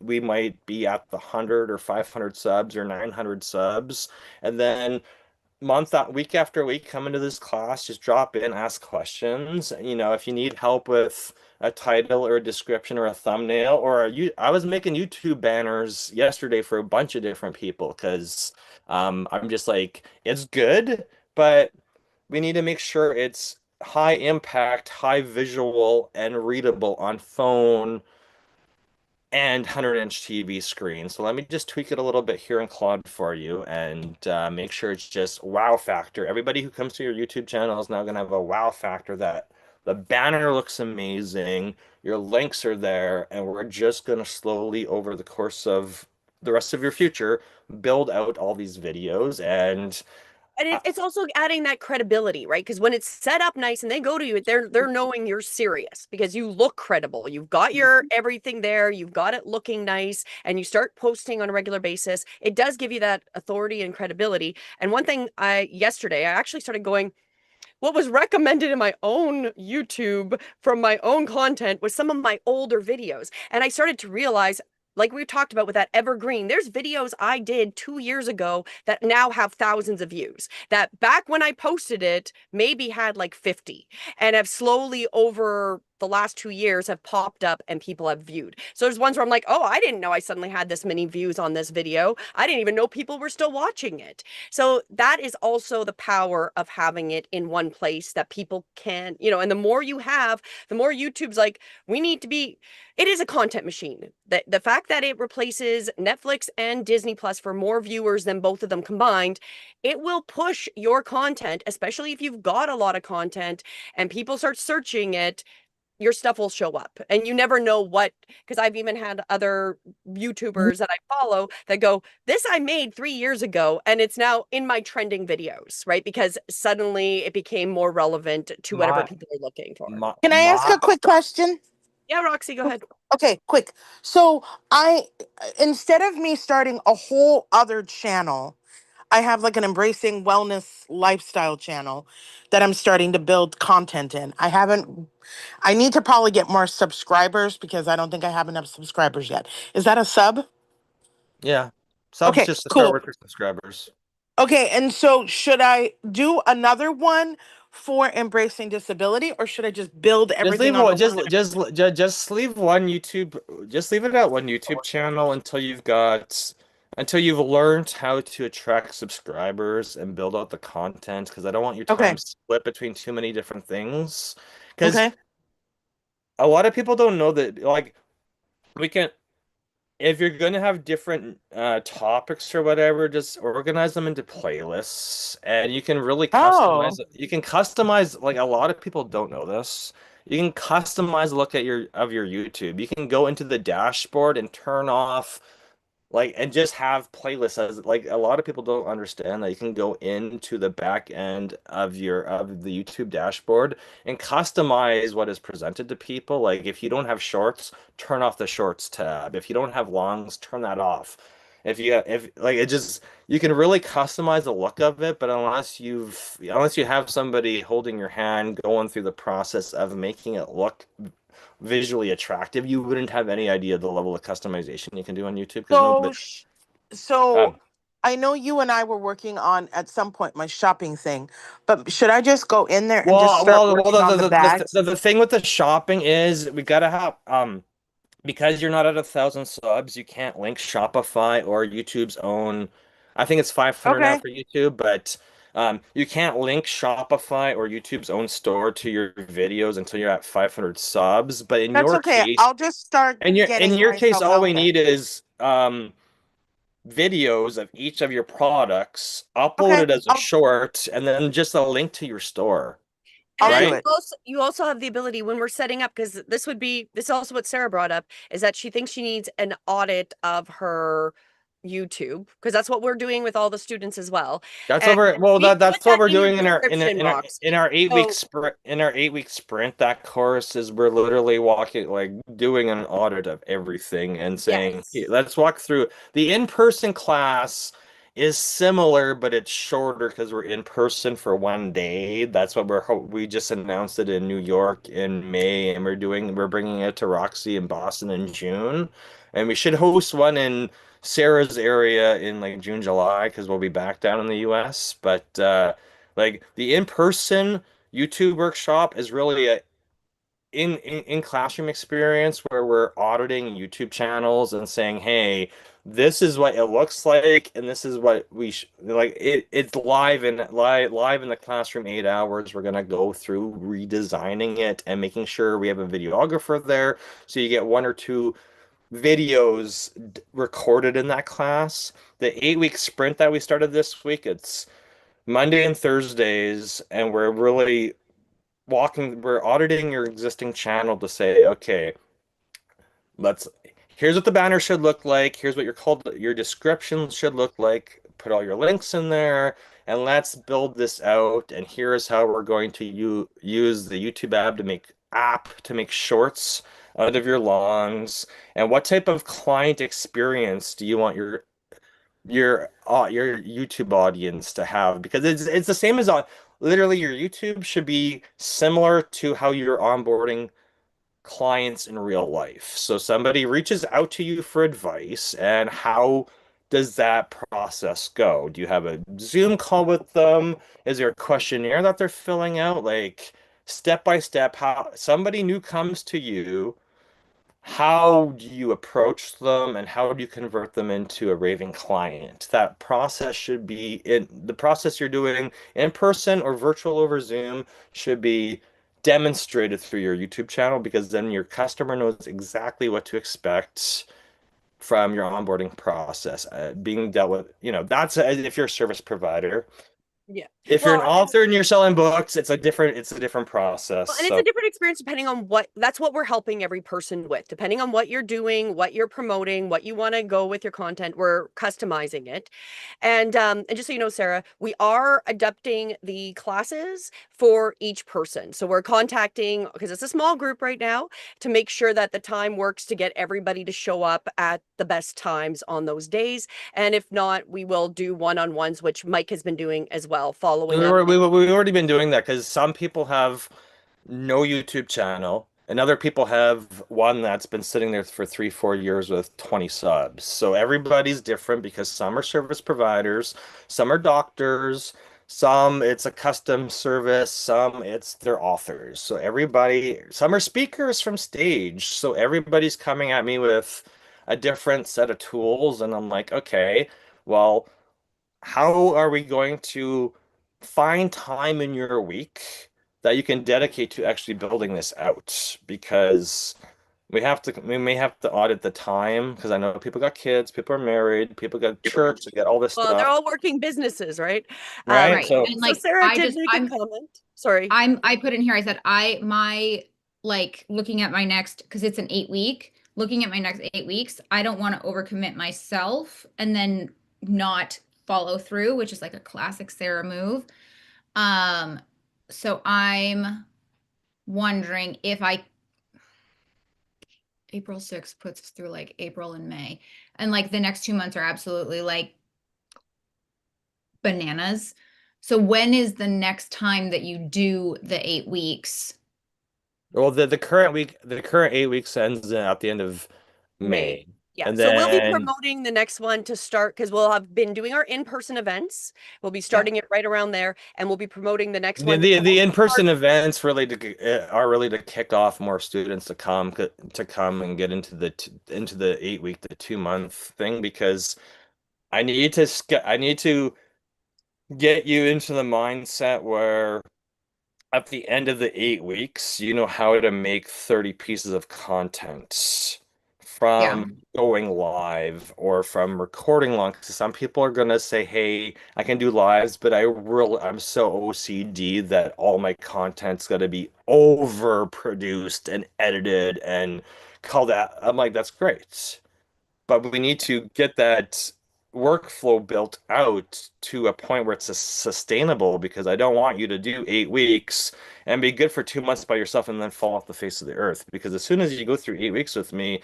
I'm going to be texting you every day to say, hey, have you actually fit this stuff into your workflow? Because there's no point in me teaching you a system for you to just drop off, right? The key is going to be the consistency, and that's really what we want to do, is get that however you're going to be doing, whatever content you're going to be doing, if you're going to be doing the lives, if you're going to be doing recorded, you get it into a regular routine that fits your life. And then, so that would be, it did kick off. We did start this week. So you are correct, Sarah, that it did start. And she also pointed that we need to remove the pop-up because it doesn't show up when we look at the pop-up when you go to I Am YouTube Famous anymore, unless a new user goes. It gives the April 1st and 2nd date. So we'll have to adjust that as a side note. I made it on my list of things. Are the calls on Mondays or Sundays? Mondays. They're Mondays and Thursdays. So we're doing it twice a week with the group, and we will adjust, like, because of course, can't necessarily, not everybody can show up at the same time. So if we have to do the one-on-ones, we've been doing that as well for this session, because we really want to get these first students through and getting it as a line that they can go forward. And I wanted to make a comment because Jared shared his link, and I really like what you did, because I know Mike said that you weren't really happy with your background, but your background looks really good, Jared. I like it. And so you can go check that out. I'm excited to see his content of him making the stuff. Ooh, laser engraving. Yeah, exactly. I want to see him burn some shit. So there you go. Let's burn some things.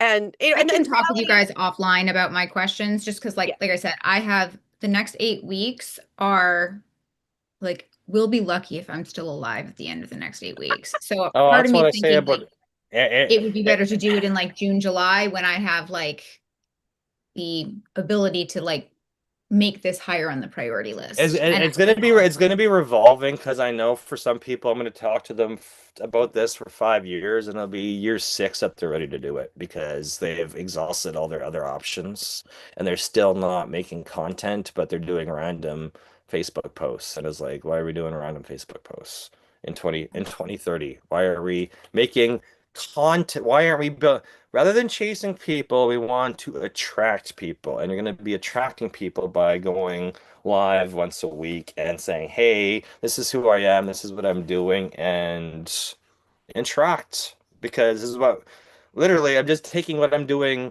one-on-one with people and doing one-to-many, right?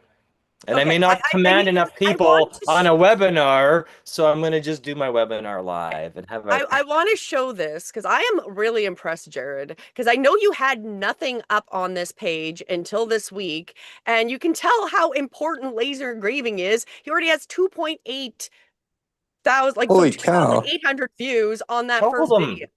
Like, told him that's how popular people will watch you laser engrave, and you literally have just put up these videos. Like, that is awesome. I I'm put those up like yesterday or the day before. That's Oh, crazy. that banner looks amazing now. Yeah, I made some edits. See, 2 call to action. Subscribe. Yeah, exactly. Call to Exactly. subscribe and visit. You know, go and I follow. did that on Canva. That was Yeah.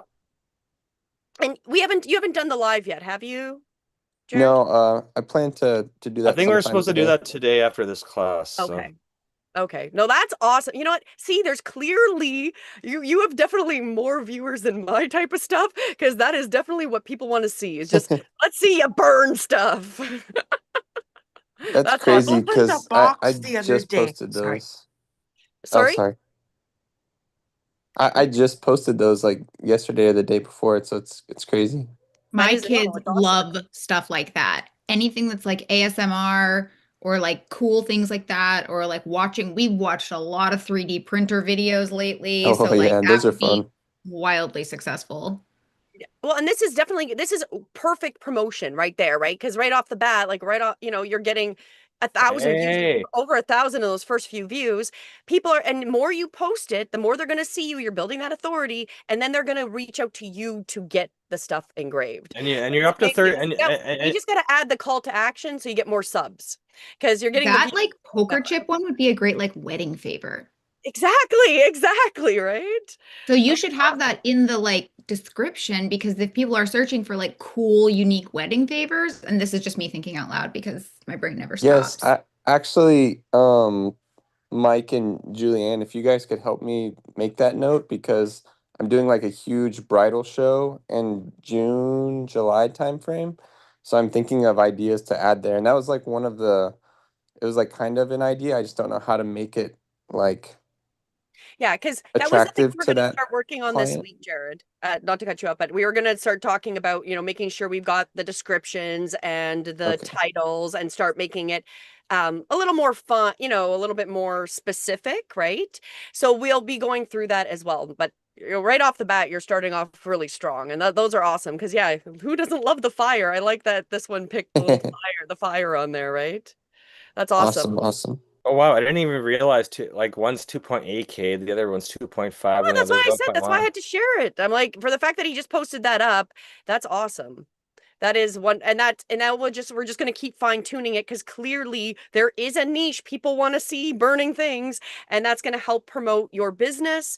And then, especially if you're going to be doing the bridal stuff, that is a wonderful, like, for takeaways from people for people's weddings, little gifts. Well, and what I told Jared when I first met him, I was like, literally, you can when you're at your booth, like just show when people come up to your booth, just like grab their phone, have them subscribe to your YouTube channel, and be like I just give them instructions. It's like there's new content like you're literally just showing them grabbing their phone, having them subscribe to you, and showing them all your infomercials. It's like, hey, we could do wedding favors. I know you're not engraving firearms yet, but that's your goal. So it's like, we're going to be doing this and this and this and this. And you can watch, like, it'd be cool for you to, as you're engraving stuff, send your customers like a live view of their stuff. That is the coolest thing to watch. That's why. That's a great idea. this is wonderful to watch. It's Like I'm so just sitting here watching it satisfying. Oh crinkling. my gosh. That is wonderful. Like that's why you get so many views, because that is absolutely cool to watch. Because people are watching all the way to the end because they want to see the finished product. Exactly. So just add some bumper to the front and back of that, and when it's not a short, and then it's like, hey, just realistically, YouTube, it's all about promoting yourself and just the call to actions, reminding people Fire just is better. I'm just gonna say. subscribe, buy, subscribe, buy, subscribe, buy, subscribe, support me, Exactly, subscribe, support me. And so I assume this was leather. Is that what you were engraving on this one, Jared? Yes, yes.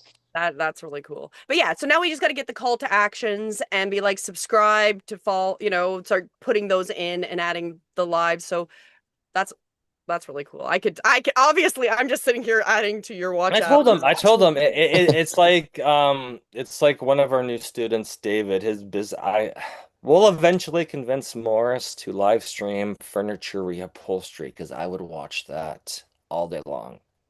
Woodworking, I would watch This it is all day intense, this one. long. I know, it's crazy. That's my favorite one. It is. That's awesome. This one has more likes than the rest, or almost more likes than the rest, and doesn't have as many views yet that are showing up. But this is awesome. The fire burning thing. Yeah, it really pops on that one. I'm glad you're doing this, Jared, because this needs to be shared.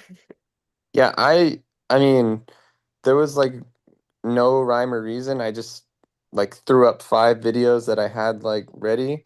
And like I said, I haven't even looked at them since I've thrown them up like yesterday or the day before. And like to see that there's that many views is actually really cool.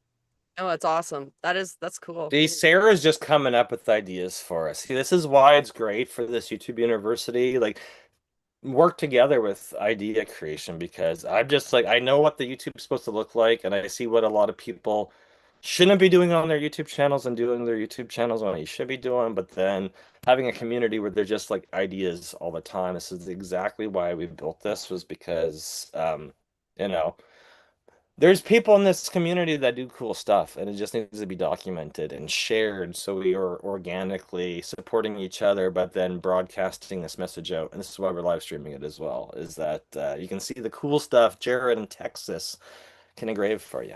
And one of the things I know, Sarah made a comment about doing like a part 1 and part 2, and Jared's like, yeah, I always love watching part 2s.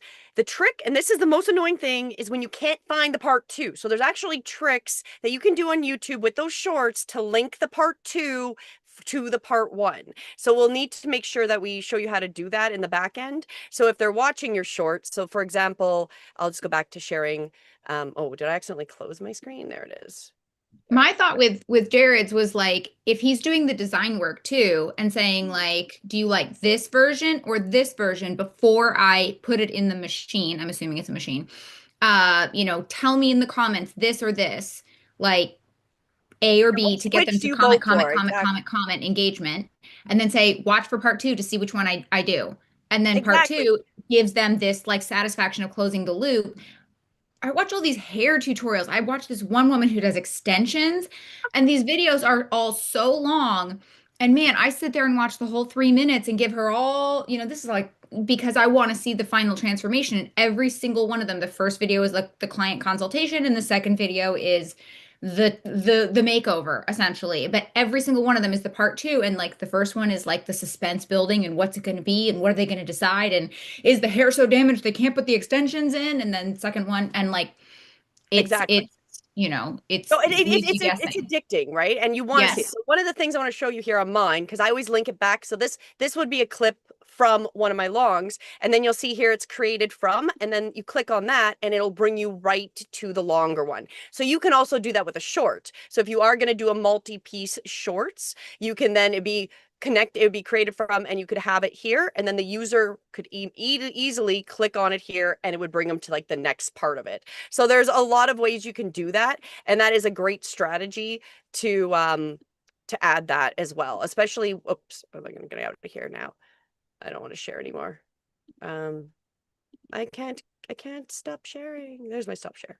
So that is the way, and we'll show you how to do that too, Jared, on the back end. It's pretty easy, but that's something that I find works easier on the phone than on the desktop for something like that.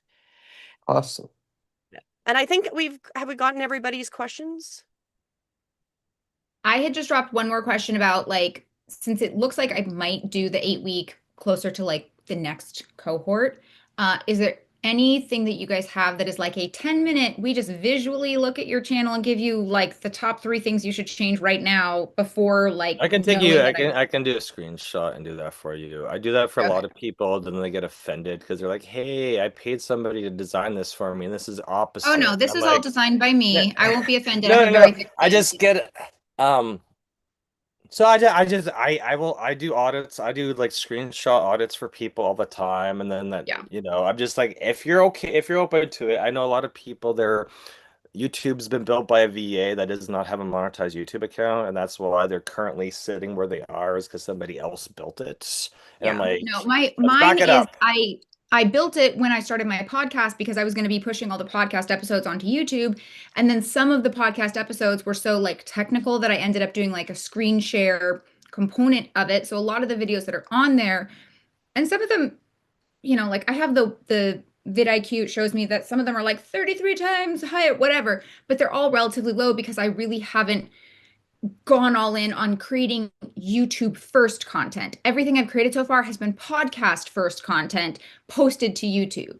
So now I'm But pivoting because I I'm think finding I my think it's audience really wants YouTube I think it's content. really interchangeable, because the challenge with the podcast, for like, a lot of people don't realize this, but the podcast world was designed to be a different world. And I think YouTube's embraced podcasting and taken it over, and helps you achieve what you wanted to do with your podcast with a smaller set of demographics, because podcasts were designed by Apple, right? This is where the Yeah. term was coined. And the goal was get it up on Apple and later Spotify. So everybody was downloading, subscribing to your podcast. So the podcast world was designed as, hey, we're gonna look for down, we're gonna emphasize downloads but not listens. So what happened to the podcasting world is that everybody subscribed to your podcast. So you had 1 million downloads, but the actual analytics of a podcast, only 10% of podcasts are actually downloaded or even listened to. So people go after the vanity metric of a download, but not engagement. Yeah. And it's the same as Spotify. So I'm like, realistically, if you got a small audience, start that podcast on YouTube, build up the audience, and like you're gonna get your analytics from you're gonna get more you're gonna get quicker analytics from YouTube about your podcast than you are from these big platforms, because the big platforms, I don't even think Spotify gives you analytics until you got at 5,000 downloads, and that's a Yeah. huge I mean, my number for. podcast is on hiatus right now. I've Yeah. decided Well, if I I limit the talked to a lot of capacity, I talked to a lot of podcasters. A lot of podcasters quit 100, 150 episodes because they're like, I got 10 downloads. I'm like, you're making this content. It should be everywhere.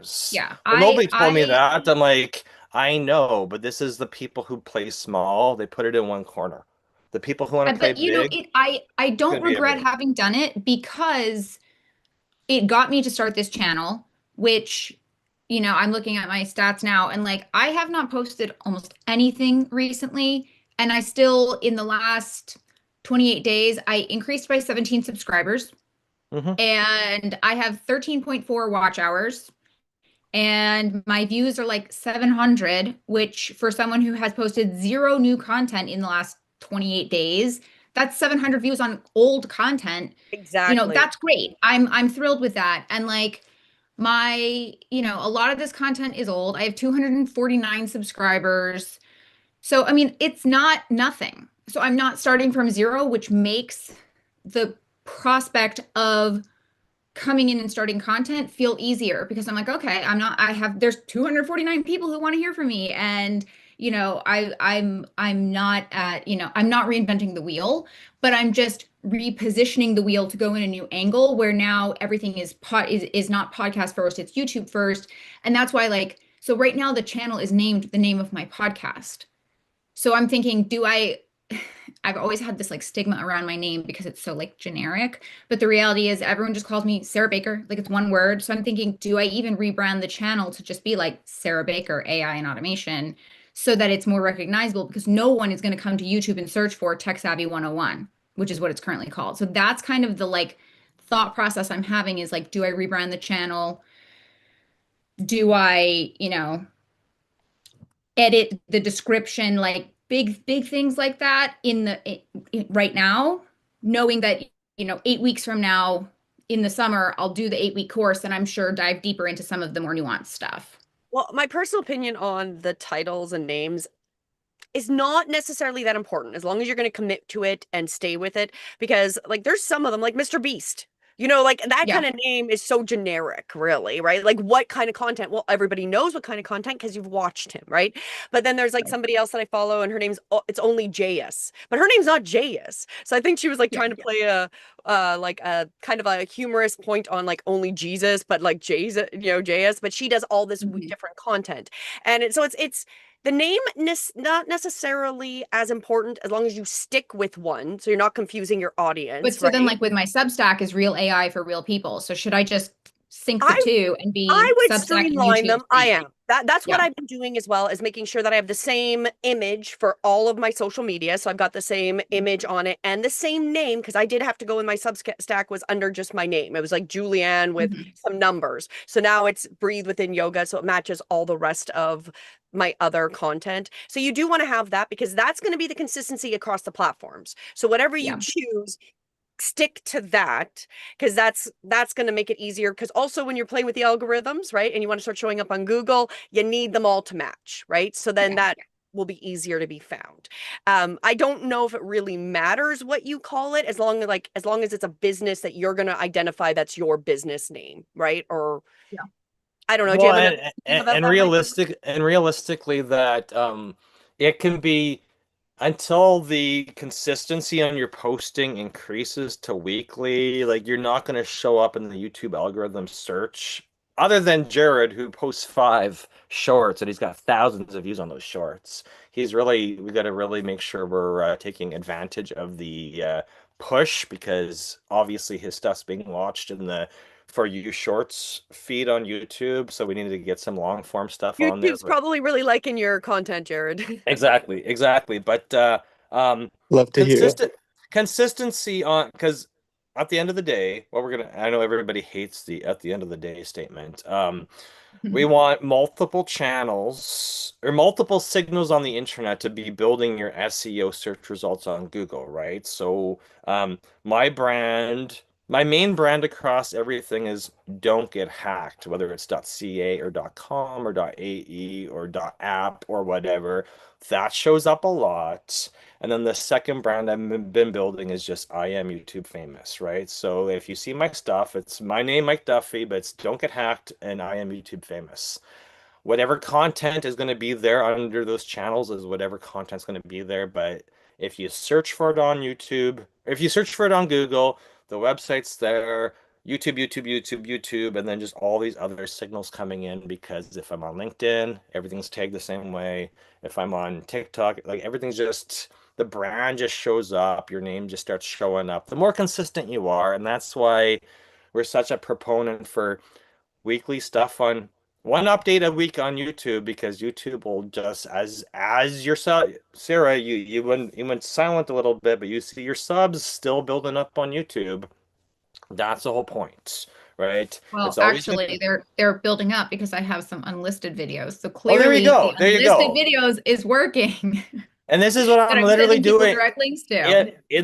This is what we're doing in that 8 week. We're just like, hey, here's where you started. Here's where you got. Not, I've got students who aren't in the 8 week. We got a different agreement. And I'm just like, hey, look at it. You've added 5 subs this week. You added 20 subs. Look, you went from 10 watch hours to 80 watch hours.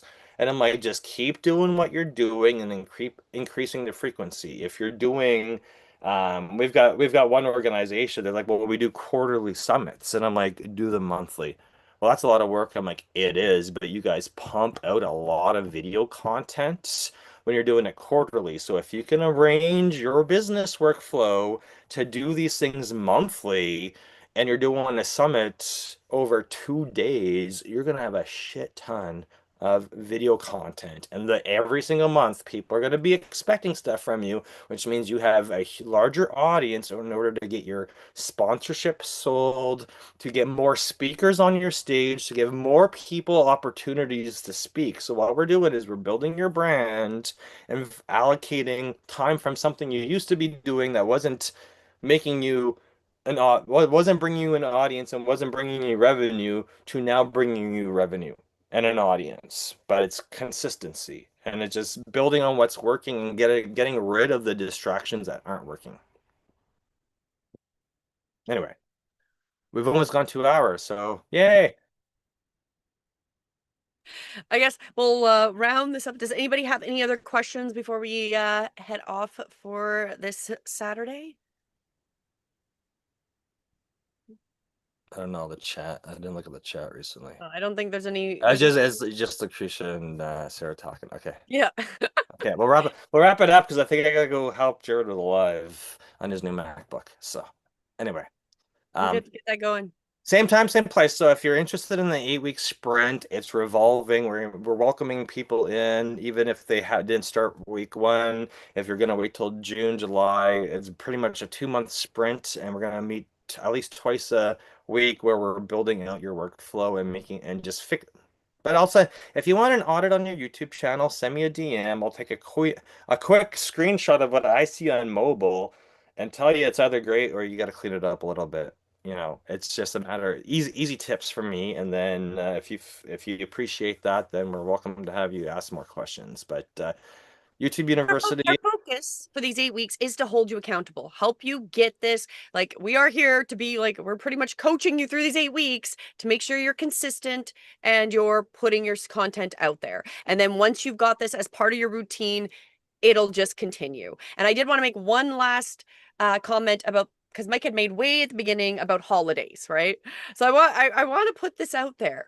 Holidays don't exist. Not when you're creating content. Holidays don't exist. You can pre-record things and have them go live on that day anyways. And holidays are probably some of the best times to actually put content out because people are around. So we have to start getting out of that employee mindset per se, because now you're not really an employee when you're creating content. You are creating your own branding, right? And being more seen all the time. That was the excuse I got yesterday from somebody. It's like, oh, I took a break from my lives because it was Christmas holidays. I'm like, but you're self-employed. So Exactly. how does that work? Why are you still living in the employee mindset when you're dedicated to retiring your husband? I don't understand that. So you're living as an employee, but with the self-employed mindset. So I'm like, and I see you posting funny Christmas photos. So you're still making content on Christmas vacation. So you're still making content on Christmas vacation, but it's a Christmas photo. Why didn't you just like live stream the whole process of you doing that stuff? Like, anyway. And it is true. I want to make a comment that we all quit. I had a full-time job. Mike left his full-time job before I left my corporate. So he was out of it by the time he was like 20. By the time he was 20, he was no longer in corporate. By the time I was 27, 28, I was out of corporate. We have never holidays confuse us because we don't live by holidays, right? When you become working 80 plus hours a week for yourself to get out of the corporate grind, yeah, you might technically work more hours, but I do feel it is much more, I don't know, it's nicer, at least you're benefiting from those hours than a company that doesn't actually appreciate you. So yes, you quit your 40 hours a week to work 80 hours. Exactly. That we all go that way. We want your 80 hours to be more impactful, right? Exactly. Learning stuff every single day. And when you realize you've followed an influencer or followed the wrong track, let's just get back on track. Right? You're learning from people who've built YouTube before they got monetized, after they got monetized. The signals we see from the YouTube corporate office and the employees aren't what real life YouTubers are doing every single day. So this is why we hold this class and hold this space for you every Saturday. We want you to learn the consistency rules as opposed to what other people might be telling you what to do, because when you show up I, consistent and no one else is showing up on YouTube that day, you can tell you'll get more views, right? Especially if you're putting out, because YouTube wants content every day because people are going on every day. So think of holidays as actually like a great boost day because, you know, people are around because majority are employees and have the day off, right? And that's actually a really good time to have specifically content go up, especially on holidays. and Jared needs to add more fire to his shorts because More obviously fire! that's obviously what people are looking for. Could Looks you like do it's like working, a I really, guess. really, really short Fire. intro where it's like on the screen, like a big like fireball on the screen, and then, but like, do people scroll away if there's an intro? Is my question, or if it was like 1 second. Well, like this would is have to the be- well. Maybe I put would that Great at the idea, end because Sarah. I usually scroll away from stuff like that. But it could be would like have your to be like- signature. it would have to be like that point That's one true. second, right? Like that's probably the length would be if you're gonna put an entry screen into, especially a short, it's got to probably be like point one of a second, like literally fire, and then you see it what he's building or making. How do you right? do something like that? Like, how do you create that? I haven't AI tools. exactly. I literally created shorts in Wondershare yesterday, so it's like you can make any video editor on my MacBook. You can export to any format. So as soon as the video is under 3 minutes, YouTube assumes it's a short. Obviously, that's too long for the other platforms, but you could really, what did I do? I put up like 3 seconds of like a QR code to scan, and then like intro to the event. I did the picture off the Eventbrite, and then I was just putting like 3-4 second clips, and then my comic books. So you can make anything. So you can make shorts from a video editor on the computer, and then as soon as you upload that to YouTube, if it fits a certain, we'll teach you how to do that. But you can really realistically make shorts in a video editor as long as they're under 3 minutes. It's classified as a short in YouTube. And then if we're repurposing your YouTube shorts to other platforms, they're going to show up in portrait everywhere, just everywhere you go. But And that might be something you more so want to put on your longs to begin your longs, more of an intro and stuff. But the other thing you just made me think of that I wanted to hey, I got, after me posting that comic book teaser for the launch party in New York in May, I got a ton of new friend requests from New York, and then people, the hidden audience that never comments on anything. I had people commenting on that at midnight last night, like, "This is super cool. We should jump on a Zoom call. I should jump. Why am I not in your YouTube class?"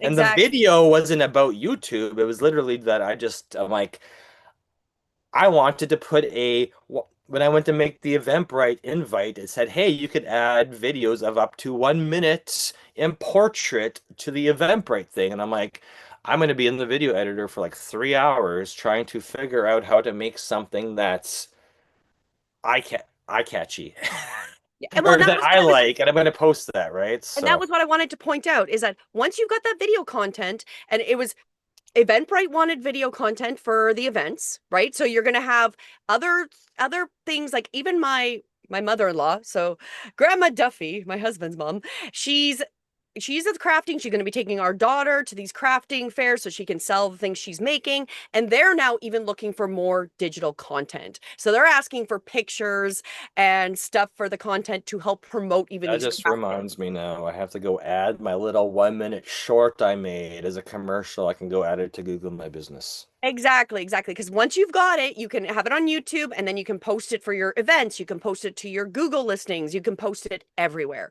So once you have to think about everything you make of content can have multiple uses. Whether you're going to use everything in multiple ways, you may or may not. But it is this whole thing that even Eventbrite wanting videos is showing how much more interactive people want to see and have an idea and not just read. They don't want to just read anymore. They want to hear people talk, and they want to see dynamic images, right? So that was the other thing. I was going to make a comment about your Eventbrite and how they're looking for videos, which didn't happen before. Back in the day, you just put up your event with like a static image, right? Anyway.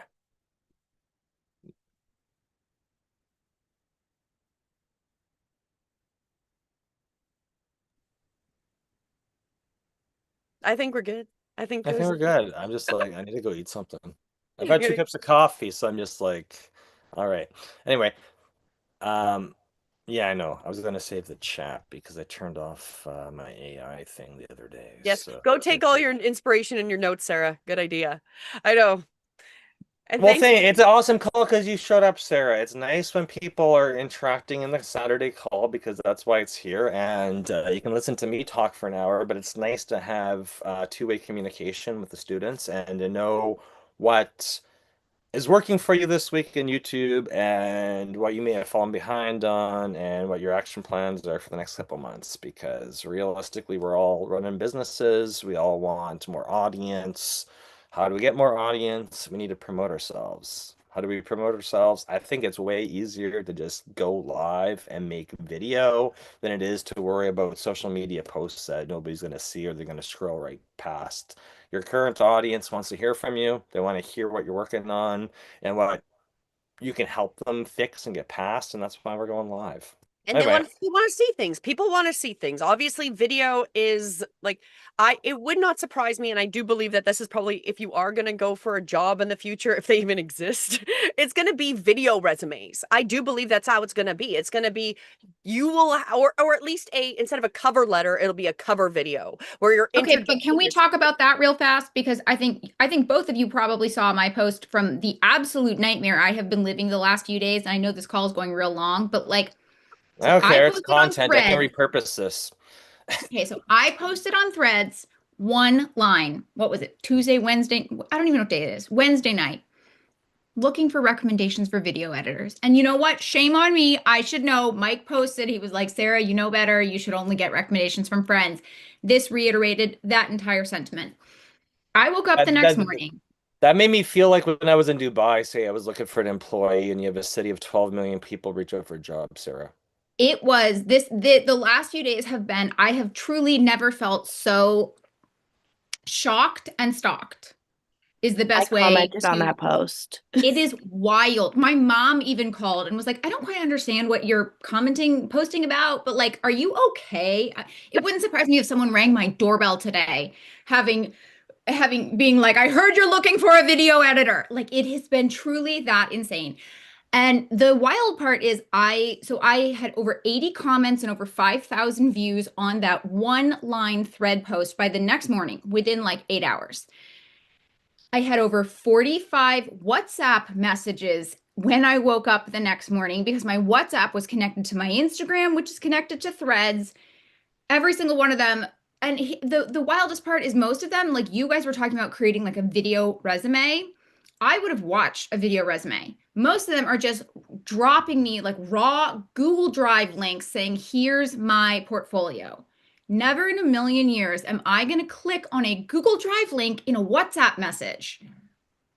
I know, but that's everybody overseas. WhatsApp. Yes, WhatsApp. I feel like an entire the old way of doing things, right? So that is the correct thing is like, it's going to be, if you want a job, showing up on camera and doing like this is introducing myself because people are going to be substantially more likely to watch that video than to go and read your resume. It kept going though. It was like 45 WhatsApp messages overnight. I've had to turn on my away messages in WhatsApp, just saying, I'm not hiring, stop contacting me. Like I had over 50, and counting DMs in Instagram, all the same thing, just like sending me raw links. I will not click those. Or like, at first I was replying to messages saying, send me your portfolio and your pricing. I was trying to be across the board with everyone. The onslaught of information, but then they started stalking me. Like, they would go to my YouTube channel. Meanwhile, there's an email associated with my YouTube channel, which is quite easy to find. 0 people have emailed me at that email, but they have dug 15 layers deep to find my personal cell phone number, not my business number, my personal cell phone number. I had one guy text me 4 times in a row on my personal cell phone number and then say, let's set up a Zoom call. I'm like, bruh, you missed the entire point that I'm trying to outsource video editing because I don't have time. So hard no to a Zoom call. Also, absolutely not to working with anyone who stalked me so intensely that they found my personal cell phone number. like immediate block. I have had people email my personal email address, which I only use for things having to do with my kids. So the fact that like, and I replied to one woman who emailed me at my personal email and I said, "How did you find this email?" And she said, "On Instagram." I've looked at my Instagram and like it specifically says this email is hidden. So there's like, if they did that, then they are going like super, super stealth mode. But like, does anyone get business this way? Does anyone get business from stalking? No. I posted on Threads and they're like, go to the YouTube, figure out, go here, go here, go here, go here, go here. Email her multiple times. One guy called me 5 times in a row on WhatsApp, like back to back to back to back to back to back to back. And then another person contacted through my website. And the only thing on the contact form was, "I want to talk to you," in all caps. Oh, This I is said not my work. that is crazy. You've activated every virtual assistant that exists on the internet. I think you're actually pointing out what the status of the economy is. Like straight up, Yes. you can see that all those people should be making content. If they can edit, if they can, Precisely. they should be doing it for themselves, not looking for a job because the jobs aren't there. That's like, clearly it. The amount of energy that you just expended finding my Exactly. personal cell phone number on the internet and then like hounding me to hire you. You haven't told me anything about your video editing skills, but you have like reaffirmed that I would never ever want to work with you because you've just violated all of my personal boundaries. Then I have like other people who are sending me, you know, all these individual links to Reels. I didn't ask about Reels. I need a VSL edited and I want YouTube videos. I don't give a you know what about how you edit Reels because I don't want that. So you haven't listened to what I've asked for. And then also, I'm not going to watch 15 Reels. That's not how you package your services and sell yourself. Like instead of, and I'm sure they're doing this to dozens of other people too. So the amount of time they're spending, They're all in my sending all email these inboxes. messages. My phone number and email are right on my YouTube channel. So I Oh, get gosh. 1,000 job resumes a day.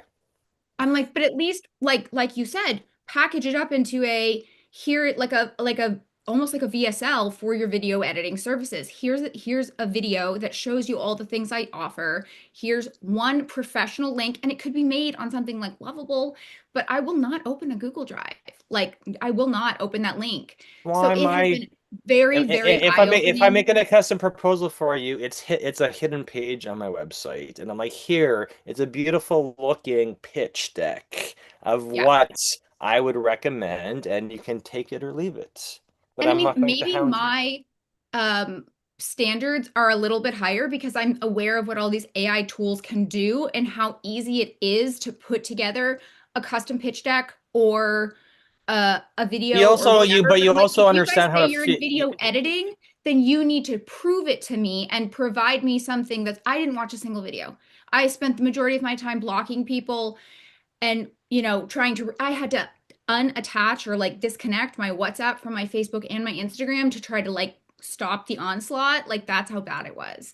But I was like, that's what I spent my time doing and I've ended up having multiple people recommend actual video editors from people I know. So, you know, this was a hard lesson to learn. Shame on me, I know better. But now I really know better, but it was very, very eye-opening experience.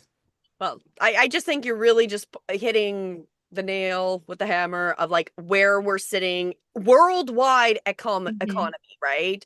That Yeah. just just the sniff of putting out that one line literally One inundated sentence. inundated you with people that are like people are looking because as you said, AI can do a lot of these tools. A lot of people are being replaced by AI. So you have to find a way that you can sell how you're still valuable if using AI or not using it, but you still have to show what you can offer people, right? So it's really pushing, I think, the majority of humanity into having to reassess what we're doing, right? So Yeah. now you know that you just reach out to like a small group of people you trust and be like, does anybody here know this? Or somebody And like I know almost everyone I know knows an editor, so I don't know what. You know, it was like 10 p.m. I was like, I'll just post this on Threads and then go to bed. What an idiot! I love that. I love that. I'll just post something. No, I'll just go comment on somebody's post and then see how much hate mail I have in the morning for just stating a fact. Because facts are meaningless. It can be used to prove any point, right? So I'm just like, I'm gonna leave this here and see how much hate mail I have in the morning for telling you to be an entrepreneur and do what you should be doing. I'm gonna So say on the positive, Sarah, you can be found. So if people want to find you, they can find you now. Now you just have Yeah, to my turn dad, up all my the dad way. Googles me like every other week, and he's like, Sarah, you pop up on page 1 for Sarah Baker AI. If that's what they Google, I'm like, great, thank you, Dad. Good job.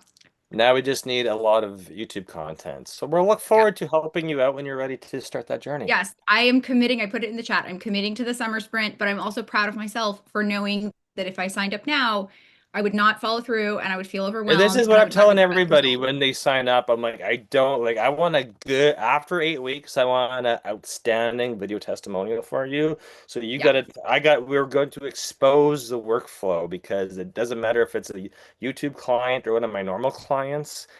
It's, it's like this technology thing, change management, where we need to implement this visibility engine into your business, but I actually have to roll back the layers to figure out like what things are you working on that aren't really working for you that we can just forget now, install this system into your week where you can hold yourself I'm going to hold you accountable, but I need you to hold yourself accountable. I need you to look forward to doing this because if you're not going to look forward to doing this, I don't want to onboard you And that because was I my want problem with my podcast because was I I want was you to writing it every win. week. I want you to win, but I want you to understand that like this is the YouTube first approach is different than a social media approach.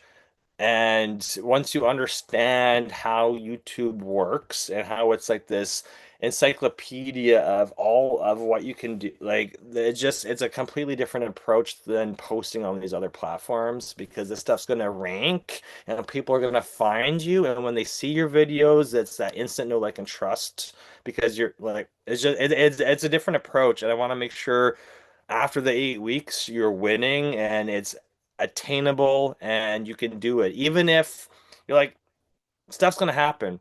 People end up in the one of our students is in the he texted me this morning, he's in the ER, and I was like, this is why I want you to build something where if you got to take a week or two off, you've already built, you can go make shorts out of your content. Like you've got a ton, you got enough content on your YouTube that it's uploaded, it's set to drip on a week's schedule, and if you have to take a week or two off, you could just say, "Hey, I'm going to bump these videos up to release on a different day and time, so I don't have to make content this week, but I've already made enough content and it's dripping out on a weekly schedule that it works without me working on it every single week, but I still want you to go live. But I know that stuff pops up. People got kids, families.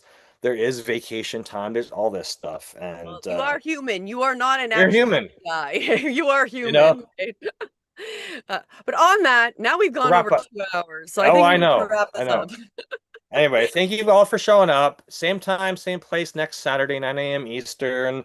If you want more information about the 8 week sprint, just DM me, send me a message. I'm easy to find. My phone number is literally on my YouTube banner. So don't be the I am stalker. YouTubefamous.com. We'll see everybody next week. Bye. Bye.